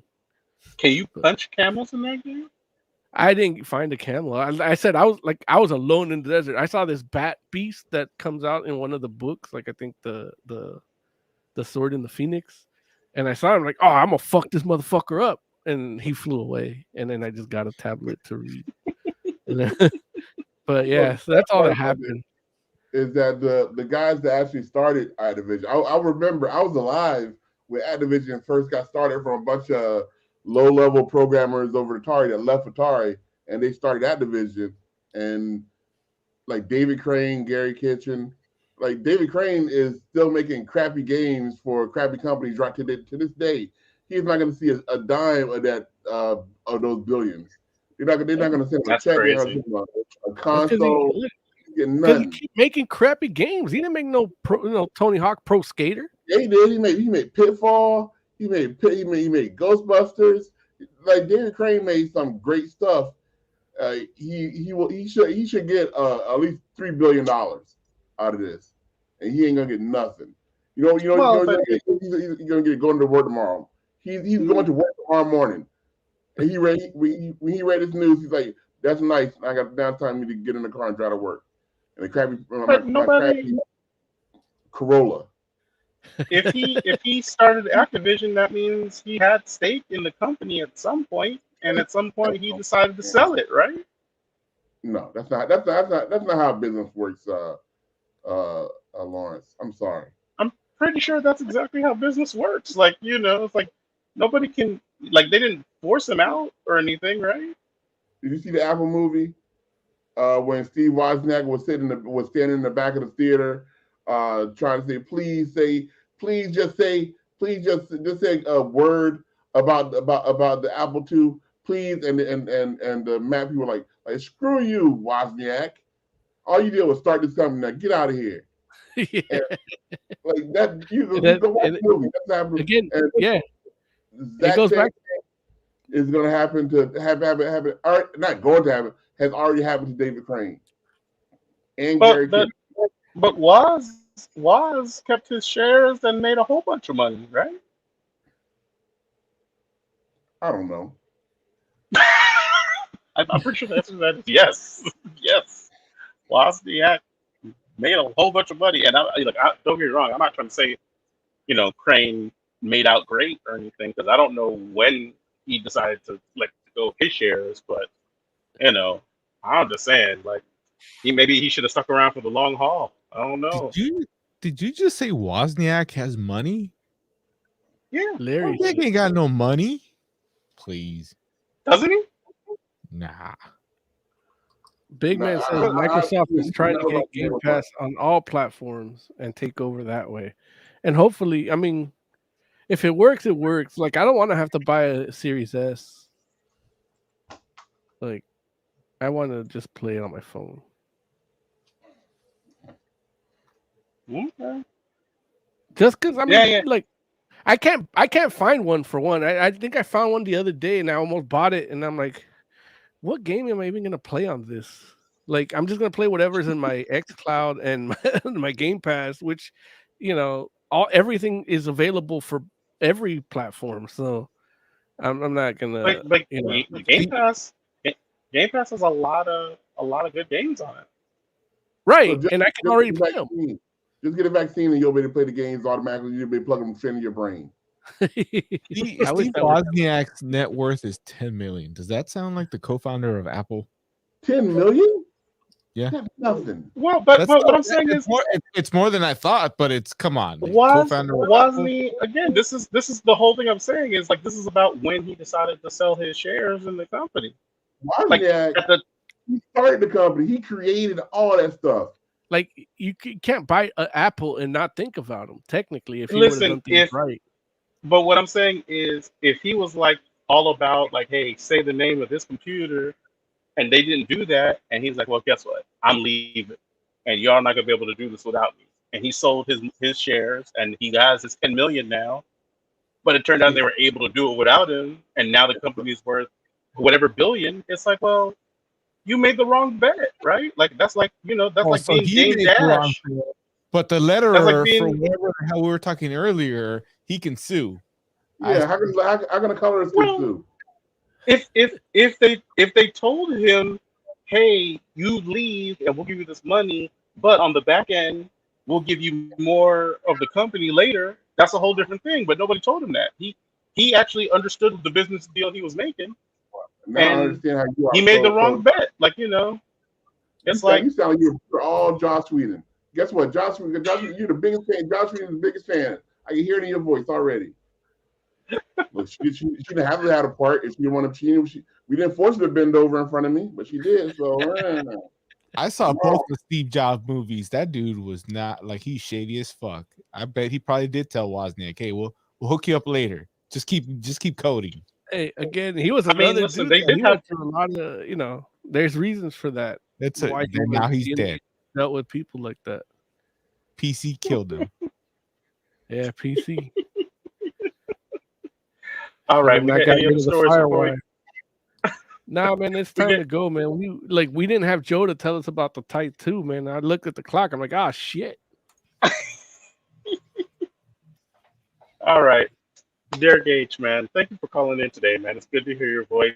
Glad you're doing all right, or at least that you sound all right. Why don't you give us some final thoughts? I'm talking about what he did to Boba Fett, made him a little punk, running around after a little rat catcher last week. I'm like, what are you doing? That's Boba Fett, and he can't catch a little rat catcher. He's bumbling around like this is the Gremlins movie and shit. Oh, hell no. Hell no. I mean, I'm pretty sure we had that conversation. Oh, I'm sorry. I wasn't here for that. I can't listen. You gotta for Josh Whedon saying how great a guy he was. That's when I joined in. That's what forced me to call in. I called in when y'all telling the woman hater that he did okay. Well, you can't wait for his next movie. Well, you expect that from Lawrence. Mm-hmm. I mean, we say Type 2, he looks at the interns. That's why we don't have him anymore. Wow. Okay. Oz, even though I kind of want to make you stop talking, give us final thoughts. Loot Crate sent me an email saying I'm supposed to get a box 6 this month, next month, the month after, basically once a month, and yet we are a week away from ending January and still nothing. So I'm just, sitting here holding my little dick and waiting for my package. It's a scam. Get your money back. He paid for the year already. Yeah. There's no way they can get you. They can reimburse you for the money you've given them. I'm taking the hit for you, the viewers, to let you know what a scam this really is. No, Derek hit it right on the head. Loot Crate is a scam right now, and they've had issues before. Like before this, they've had issues. I'm recommending Culture Fly. None of them sponsor us. I'm losing money to do these videos. But, like I said, just go to Culture Fly, get your world's finest little dick, and enjoy yourself. I'm so mad that I'm so mad that Collector Core is not doing the Spider-Man No Way Home box. Like, I wanted to buy the box, and if there's other services that somebody out there has that I haven't heard of, go ahead, recommend down in the comments wherever, and I might check it out. I might do some reviews. HelloFresh. Get HelloFresh. They'll send you food every week. Oh, he's married. Yeah, I have that service. It's called a wife. How dare you? How dare you, Josh Whedon? He's Jose Whedon. Moses Magnum, final thoughts. Nobody can see I was cracking up, but I can right here with no monitor. Look, yeah, hit the bell. We got I've been doing a new series called What Comics You Should Buy in 2022, and I'm dividing up by month. And the next chapter for March is gonna be up. It should be up already, technically. I scheduled it to happen during the show. So if you got tired of us, go to our channel and then go watch that. They're only like 2 minutes long because they haven't come out yet. So there's nothing to tell you other than that they're there and you should check them out. Aside from that, watch Ghost tomorrow live on Jimmy Kimmel Live. And yeah, that's it. All right. For the entire Fantastic Forum, thank you all so much for hanging out with us. We do appreciate you. We'll be back next week. Please let us know what you like, what you don't like, what you want us to talk about. And until then, we'll see you.